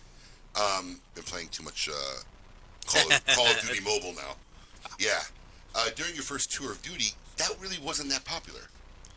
They weren't doing cigar events, going to shops, and, principals or something. That wasn't going on way back then that much or that often. So it's kind of become a completely different era. I mean, the industry today it's a complete flip of 20 years ago, where this is now the common thing. Now you're going to get in a car and trollop around the country and do cigar events and cigar shows. Do you find that fatiguing at all or exhausting? No, I don't find it fatiguing. Not yet. You just started. No, I really don't. But you toured doing music too. Yeah, so I have endurance. Well, it's that 4 hours of training every morning. And then I got to run endurance too. Then I got to run a company, and I got a girlfriend, so all that kind of stuff. Wow, it's a lot of work. So, let's talk about the Are brands. you here today? Sorry. I'm trying wow. to. I kind of thought I was doing the show myself. I'm trying to direct. I got all this stuff I got to do. You just fodder. Be a little more fodder. So let's talk about the brands themselves. There you go. Yes. Obviously we have this. You got the packaging. You want to put it up right there, in this box to the left. This box here? Yes. Would you like me to hold up to the camera? That would be lovely. Here you go. Yes, thank you. Obviously, it's got your name plastered all over it. And what was the creation of this box? Actually, Ralph, who's like one of the Ralph Montero of Alec Bradley. Right. He's an amazing guy. One of the guys who runs Alec Bradley. He came up with the idea that I did a graffiti bag when I was a young kid in the 80s. In one of my leather bags, I had a bunch of graffiti all over it. And he came up with the idea of redoing that, revisiting that. Your original boxes, if my memory serves me correctly, were these big, bulky wooden boxes, right? Absolutely. Unhinged tops. Yep. Just like a solid plank of wood that sat on top of it. Yep. You had the filler all inside, right? Did you have tobacco filler? No, let me tell you something. Or did that go when you went to the aluminum? Because you went to some kind of aluminum box. Yeah, and that before you kind of disappeared in my universe. Yeah. You went from these. I'm going to assume that was a shipping issue, or no, because those boxes were heavy. Right, but I just wanted to make it lighter weight and Yeah. super strong, so they wouldn't break. Right. Your original packaging was like literally these solid wood boxes, right? And Yes. they were heavy.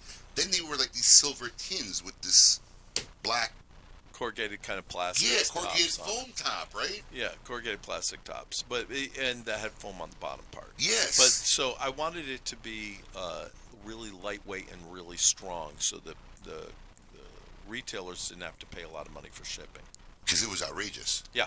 It was outrageous. Shipping was I expensive. can imagine. One of those boxes, you could kill somebody with them. Yeah. There was like a brick, a concrete brick. It was like a really high-end humidor. Yeah, if you hinged it and sealed it, it probably would have been, absolutely. It was basically sealed.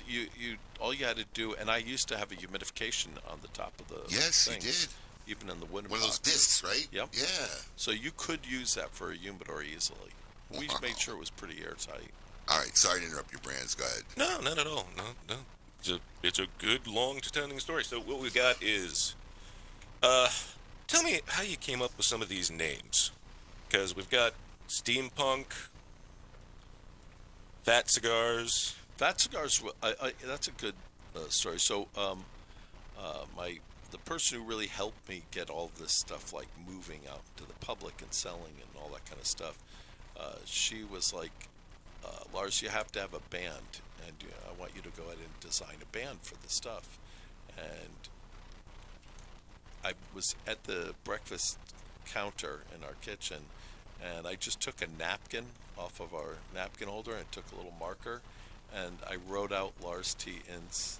I drew the crown that's the original crown that we still use today, and I put underneath it Fat Cigars, P-H-A-T, because I was always into the hip-hop rap culture, and so that was at that time, that was kind of the culture thing. Fat cigars.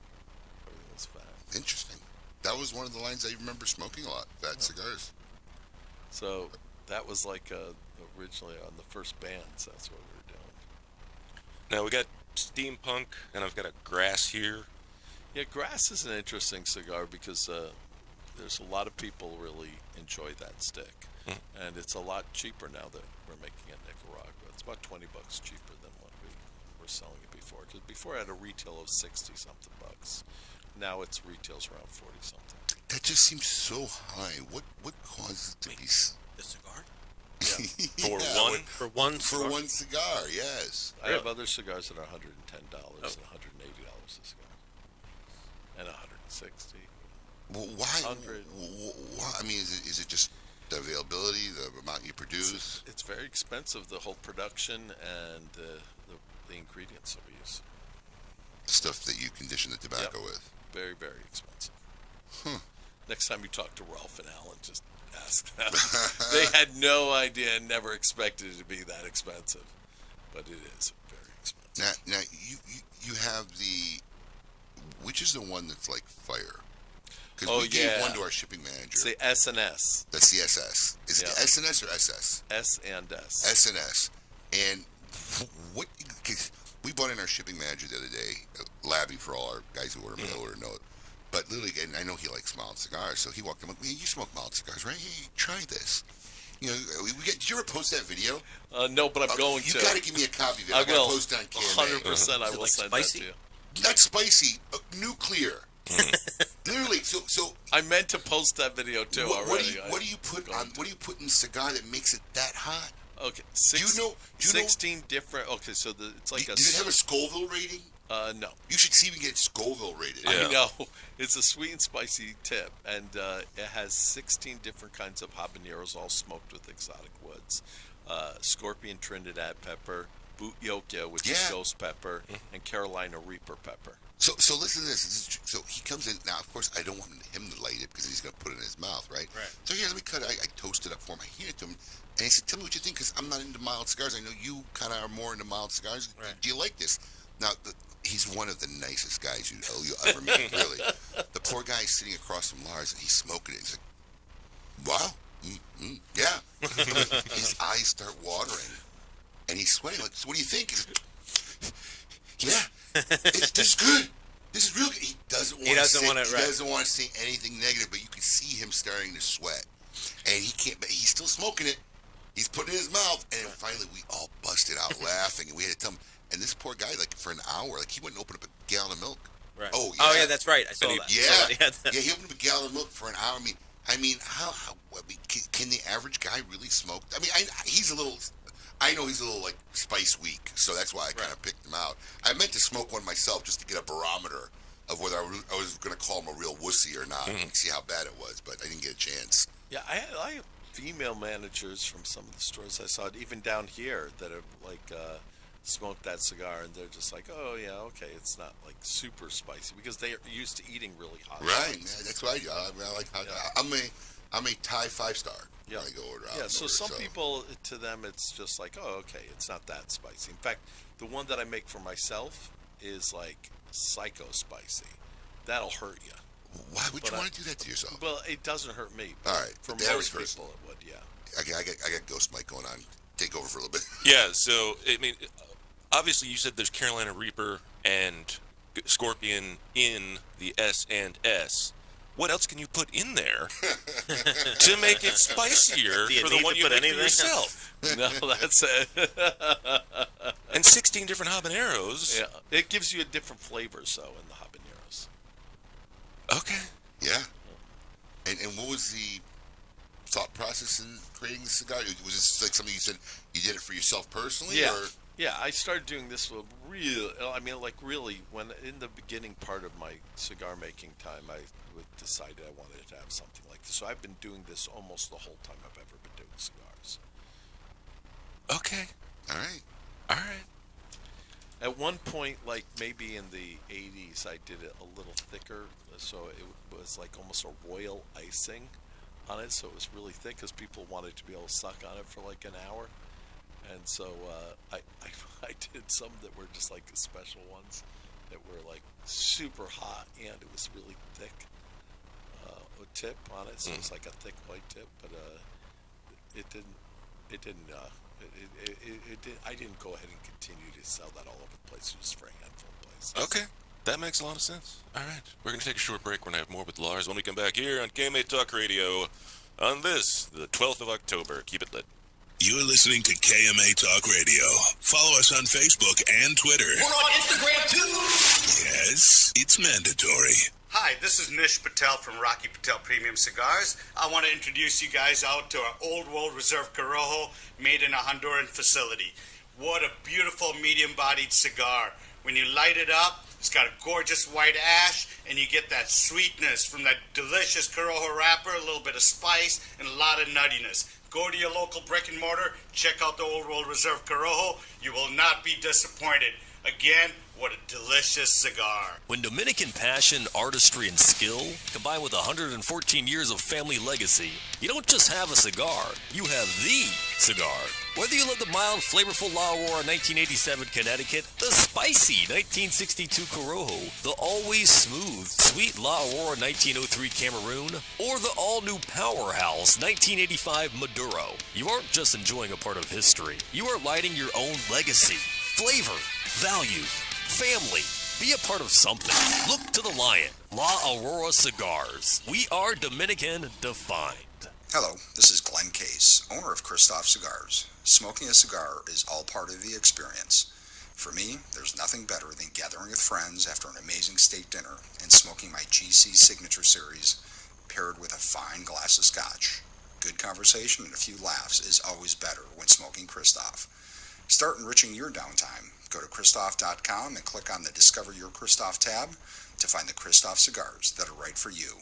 Upgrade your downtime with Christoph. Dunbarton Tobacco and Trust and its master ligador, Steve Saka, is crafting the very finest cigars available today. One such brand is his Mi Querida, a robust, extremely flavorful liga, comprised of rich Nicaraguan leaf hand-rolled in a 100% naturally fermented, heavily broadleaf capa. Earthy and dense, with a long-lasting, slightly dirty finish, Mi Querida is delightfully lush and full-bodied on the palate, offering an extremely satisfying experience for the most passionate of cigar smokers. Ask your tobacconist for Mi Querida today. With over 20 years in the cigar industry, Eric Espinoza has done it all. He began in retail, became a sales manager, developed and owns his own brands, and today is internationally known as a manufacturer of top-quality premium cigars.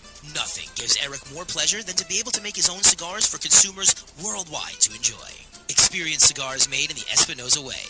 La Ranja Reserva, Murcielago, 601 and Espinosa Habano, and Connecticut. For more information, visit EspinosaCigars.com.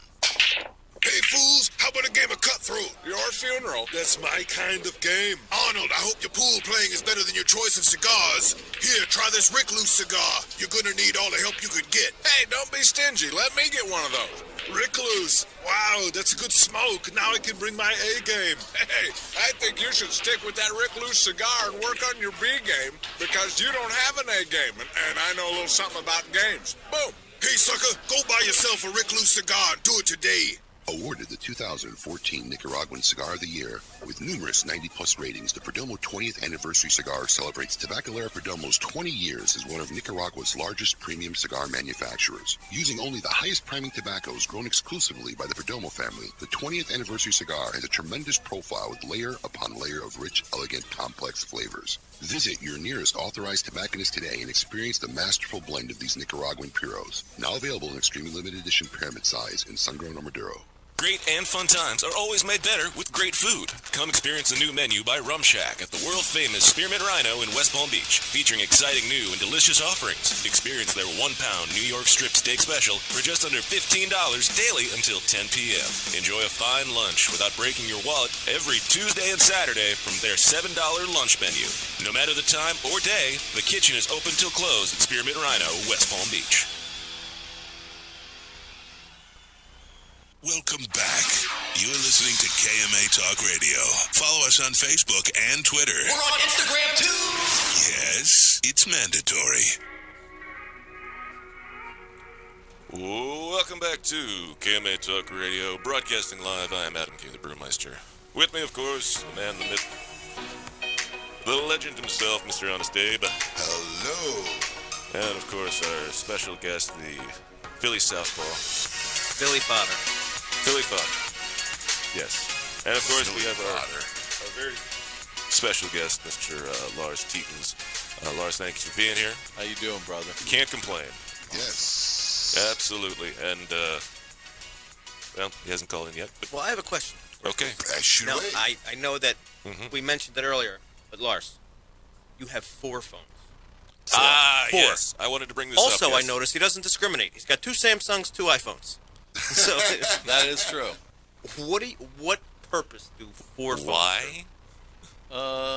Well, if we want to talk seriously about why I really have 4 phones, it's mostly because I can't remember the passcodes to the different social media stuff that I work on. So you don't have to sign in and out of stuff. Right, exactly. Just- So I okay. just go from one to the other. Boom, boom, boom. Don't the phones do that now for you? You could get 2 SIM cards in one phone, but you have to switch up. It's just What he's too- saying is like if you have like 2 Facebooks. You have Right. to log out of one Facebook and go into another. It all gets complicated, and I can't remember. That's a lot. How much It's a lot social of media phones just stuff for do you have? I hate carrying my one phone. Absolutely. Well, I have the Lars Tetens for the cigars, Uh-huh. the Lars Tetens for the music? and Lars Tetens my personal one, and then Instagrams and stuff like that. Now, if my memory serves me correct, you made soap at some point, yeah? Yeah, I did do soap. How long did that last? Not that long. What made you get into soap? I mean, I still am going to do soap. I didn't not stop completely. I'm going to continue to make different soaps. I just, you can only do so many things. Yeah. So, some more than most. And I'm going to wait for probably before I get back into that for at least another year and a half. What makes me curious, because I would never say, I think I'm going to start making some soap. What led you to want to make soap? Well, essential oils. Right. That's what I Fight thought Club. of. Yeah, that's good. All right, But, that works. essential oils are, what people use. You were already working with the Right. ingredients. And- Okay. and Yeah, I'm that already- makes sense. Does make I do that with food. I do that with cigars. I guess there's a common theme, yeah. I do that with sauces that I make, like You make barbecue sauces? sauces. Come on now. Barbecue sauce, too? Yeah, you haven't tasted any of my I haven't. sauces? You got any on you? No, I can't bring, because the airplane, you can't bring liquid stuff. But I'll send you guys some down. I have like a hot sauce. Oh, yeah. I have a hot sauce with CBD in it. Yeah. You don't like the CBD? I don't have nothing against it. It just doesn't excite me. It's Okay, like, I'll send you the hot it's like sauce saying, without oh, the there's, CBD. I'm sorry, there's water. Saying that is like saying, oh, water's an ingredient in it. Okay. But more importantly, is your hot sauce pepper based or vinegar based? I mean, is it like a pepper sauce or is it like a? Yeah, it's more like a pepper sauce. Yeah, I like a pepper sauce. I'm not big into any like the Tabasco or the McElhenney's or any of that No, I got vinegar you. based stuff. All right, yeah, I'm interested. I'll send you down. How some. hot is it? Well, I have like different levels of Yeah. heat. So the hottest one would be like March of Death. Is that like 2 million Scoville stupid hot? Or Yeah, is stupid it, hot. I mean, if No, the I cigar's like- stupid hot, what can you Yeah, expect yeah. from the I sauce? I like cigar. I like hot, edible hot. Right. I'm going to send you like tropical heat. That's Yeah, a great. I don't one. mind sweating. I don't mind my Right. nasal dripping. This one you can know, still- my eyes watering. That's all right with me. Yeah, you'll taste all the flavors in it and everything. It's going to be hot, but it has great flavor. All right. All right. I love it. I'm curious now. Absolutely. We got Coop yet? or Yes, no? we do. Coop. Now, calling from the hills of Carolina, our news correspondent, Mr. William Cooper. Hey, yo, what's my theme music? The Scoop with Coop. Breaking industry news. Hear it first on KMA Talk Radio and cigar-coop.com. Koopaloop, what is going on? Thought we lost our mics for a second. Well, no, we probably turned it off during the theme song and then it did not put it back. So that's what's going on. Koopaloop, what is happening? Maybe Coop. Maybe not Coop. No, I thought I heard him. Coop? Coop. Hello? Cooper? You know, it's, as we're going back to saying that all of these stuff broke this morning, and so I even said to Colin at one point, are we sure the phones work? We're sorry, the number you have dialed is not in service. Okay, that's a first. That's a first. I have to smile for Tom Jordan. Tom Jordan is one of my oldest friends in here in South Florida. Been shopping in our shops since I can remember, but he says I look too intense during the commercial break, so I got to smile more for Tom. That's me, Tom. There you go. So no news with Coop, huh? Oh, nope. Back. Good. We're good. We're good. Coop? Koopaloop? Hello? We may have to skip Coop. Hey, Coop, can you hear us? Can you hear me now? I'm going to go with negative on that one. Nothing? Well, apparently we broke everything. Oh, Coop. Coop. I heard him for a second. All right, we're going to have to move on. We will move on. Sorry, Coop, we tried. We tried. Apparently, The number you have dialed is not in service at this time. the studio is broken once again, so we will just have to move on from that. Hold on. Sorry, I'm trying to do 3 things at once. So look, we have Lars Tetens, and from the Lars Teten brand, and... So you're going on a country tour now, right? Doing cigar shop stints? Yeah, Yes. I know. These are floating mics. It drives me crazy. Bear with it. It's all good. We'll have our new studio soon. But, knock on wood, really. So you're going on a tour. You're going to be playing cigar shops. Yep. And some clubs and lounges. And stuff like that. Now, what is the set list for when you're in these cigar shops? It's all original Is music. it all original? It's all original music. Mm-hmm. You've written it and composed it, yeah? And now, is this stuff that you've been composing since you were 5? No, but probably since I was pretty young. But most of I have a huge amount of original music. So 6-8 hours worth of originals if I just sat That's there a and lot. played. Hundreds and hundreds of songs. But the stuff that I'm going out and playing now are pretty much new songs I just wrote in the last couple of years. Now, I saw a video of you, like having a jam session on electric guitar. Is there a specific genre of music that you perform, or is it pretty much anything? It leans more towards trap and reggaeton. Trap? Yeah. Yeah, you'll have to educate me. Anybody here know what trap is? Like, The South Philly guy would know for sure, yeah. What's well, trap? actually not. It's more of like that southern heavy bass. Southern gangster music? Yeah. Gangsta grass? Yeah, like Atlanta. Gangsta grass? Dubstep-ish? No? No. It's not really. Do we have the theme song to Justified? I used to have all my favorite shows' theme songs on Sound Audio Bites. Justified was one of them. So, do you feel that over your career, your musical taste or how you compile music or how you write music has changed or evolved? Yeah, definitely. I mean, look, I always try to have some kind of story influence in most of the stuff I wrote.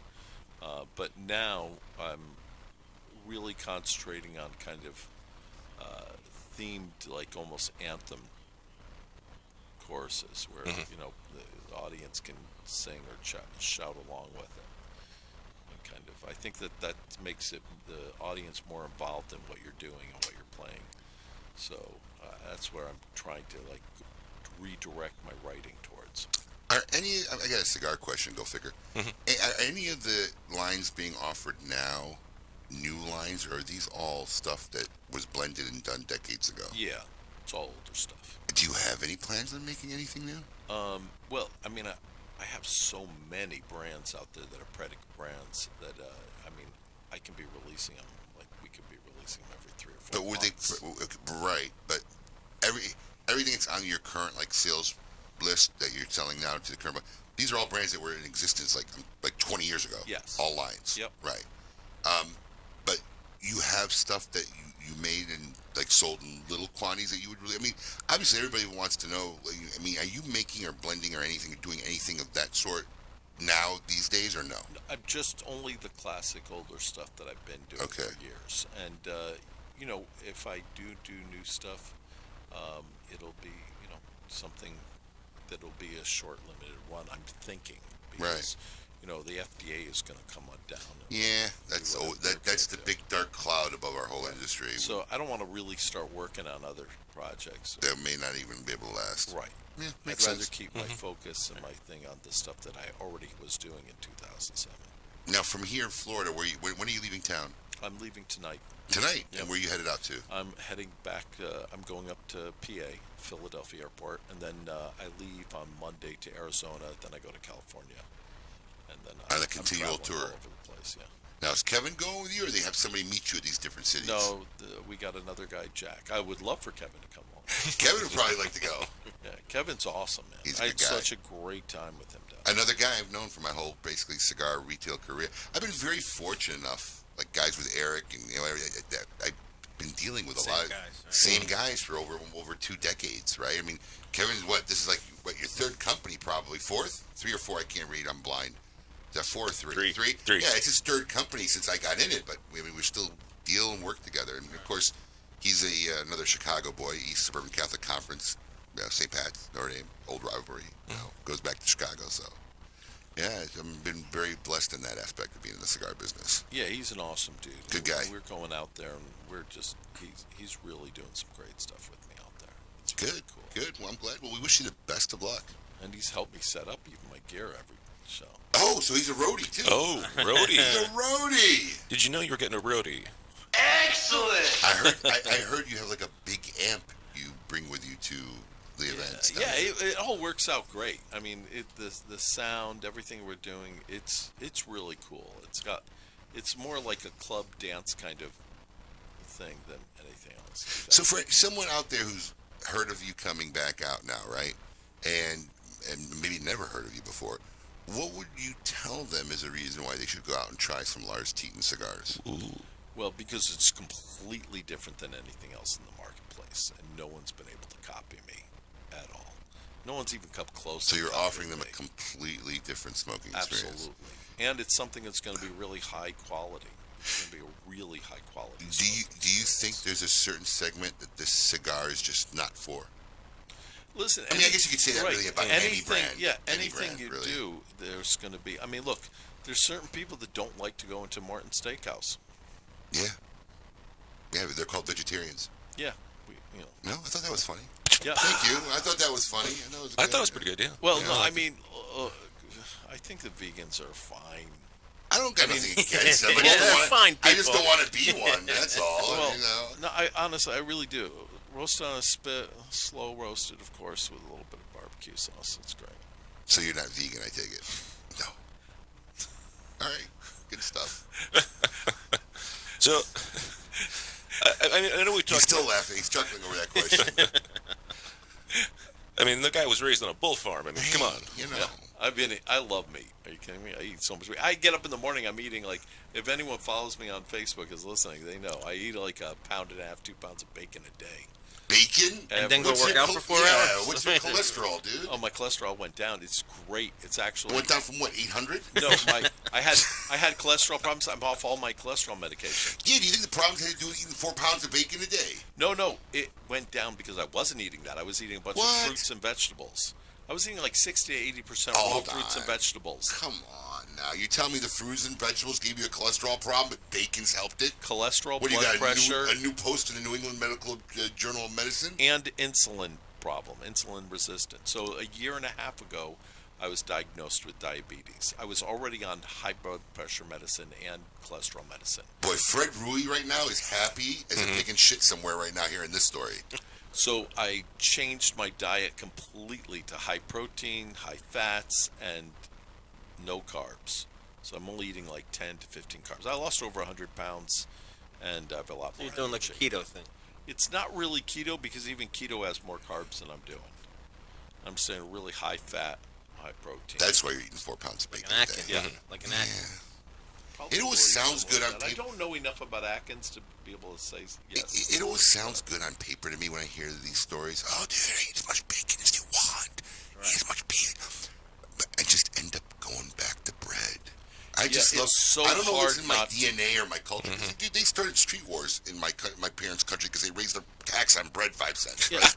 Dude, you think I'm kidding? No, I was addicted Caused to bread. riots. I'm still addicted. Listen, I've never been addicted just to love anything. good bread. Nothing. No. I never smoked cigarettes. I didn't drink alcohol.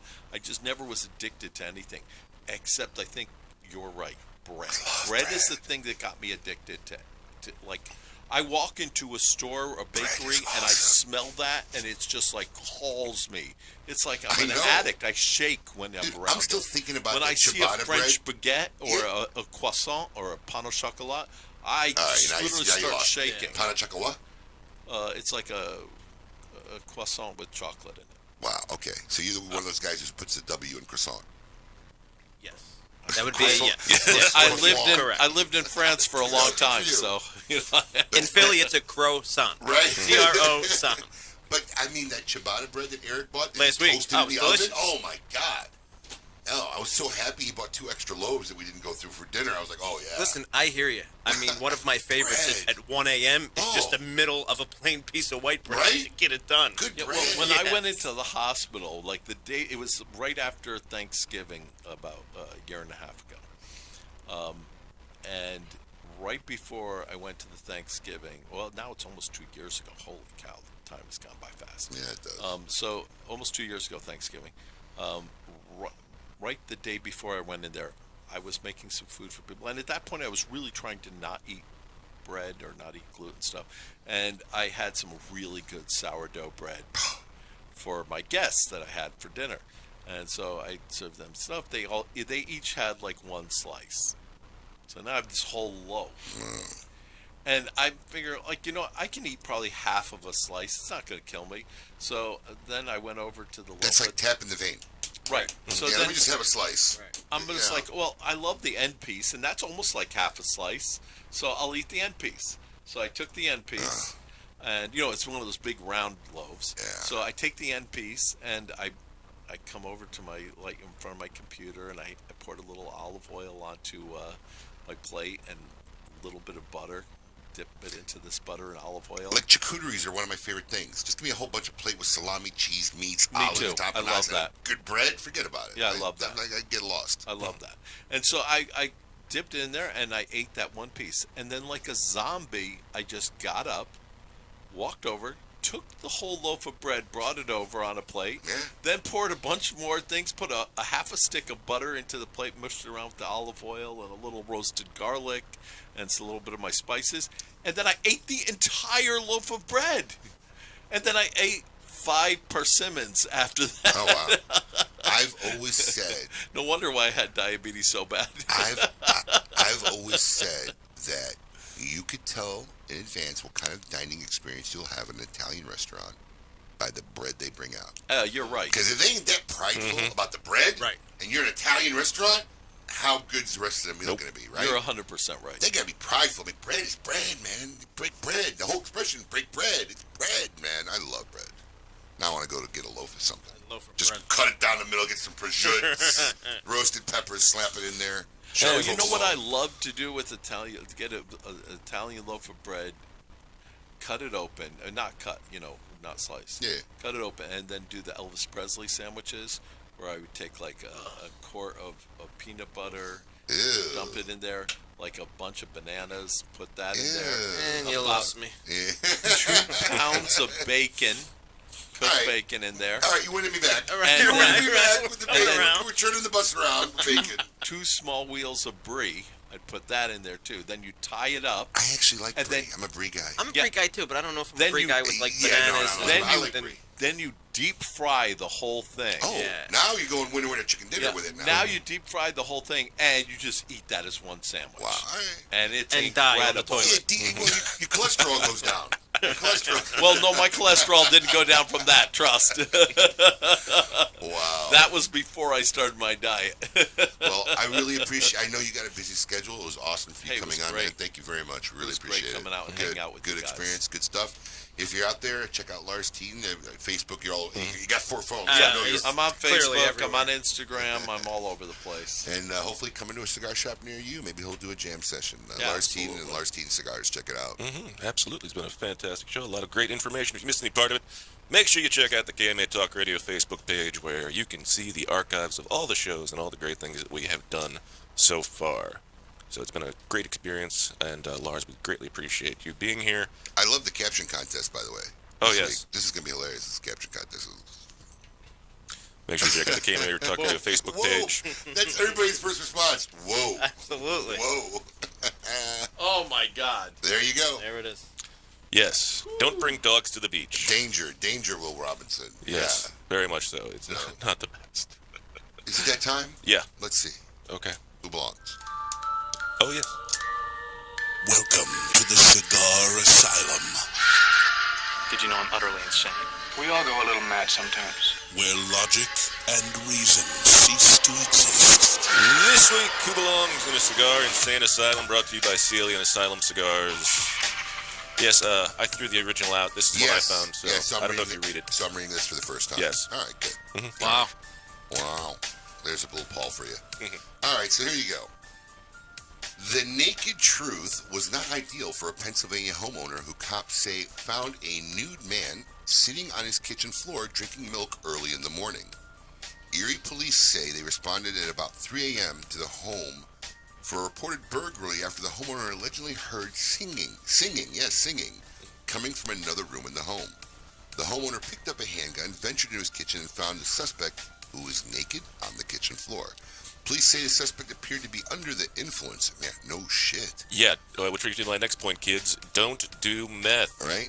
Of an undisclosed substance and was acting confused. He was arrested and charged with criminal trespass and disorderly contact. Upon being taken into custody, the suspect was given paper clothes to wear. What's paper clothes? Is it like something the police carry to throw on people? Yeah, like scrubs. Yeah. You ever get the paper scrubs?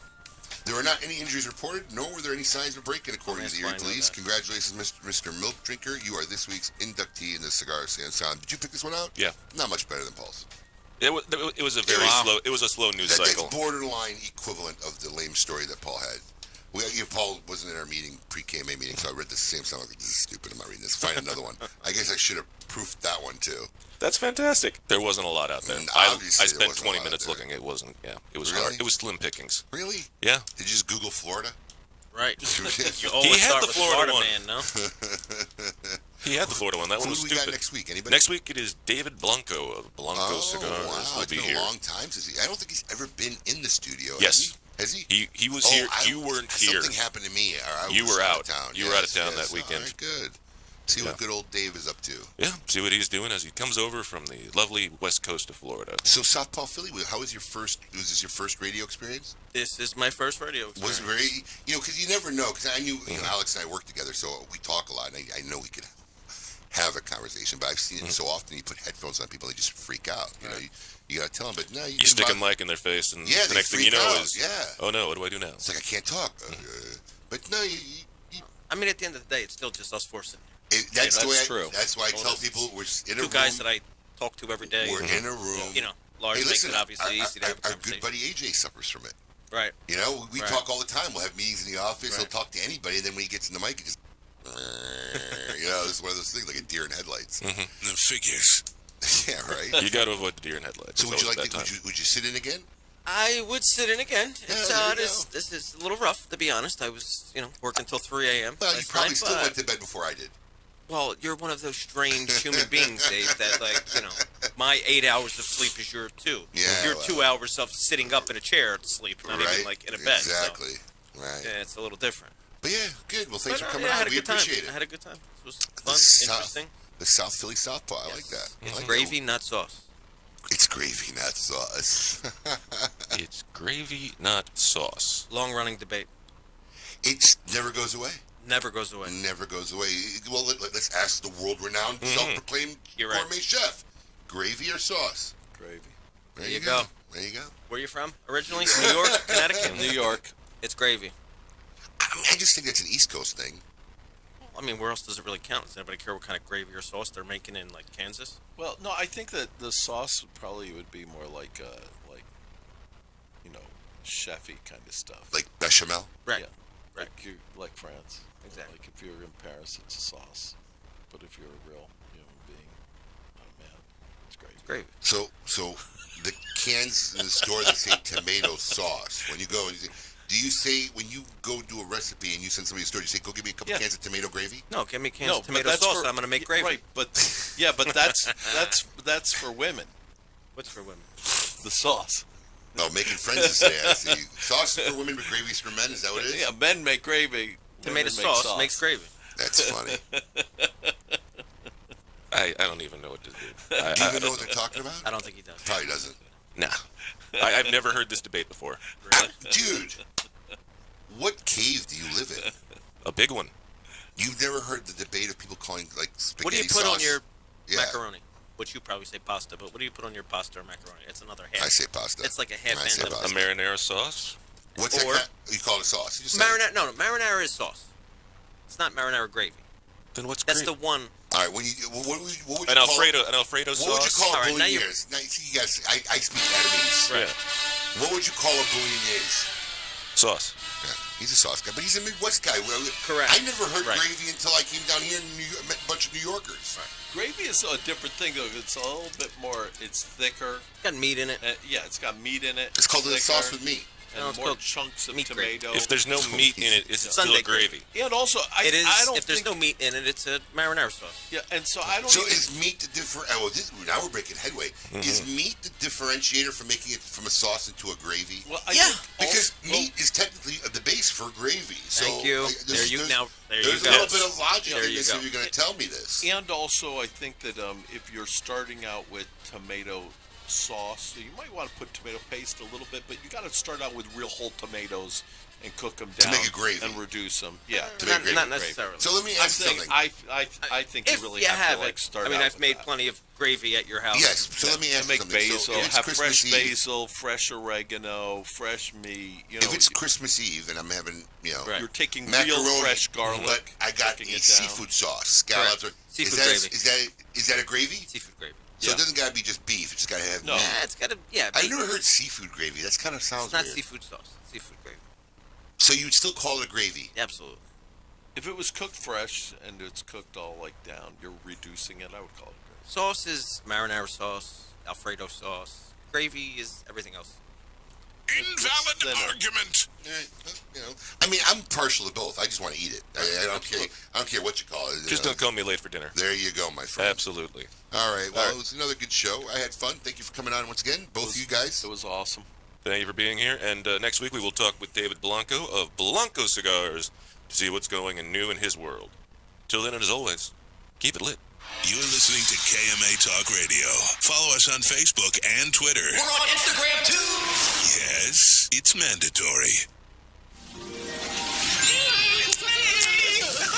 Cigar Fairy's making rounds. Yeah, that's fantastic.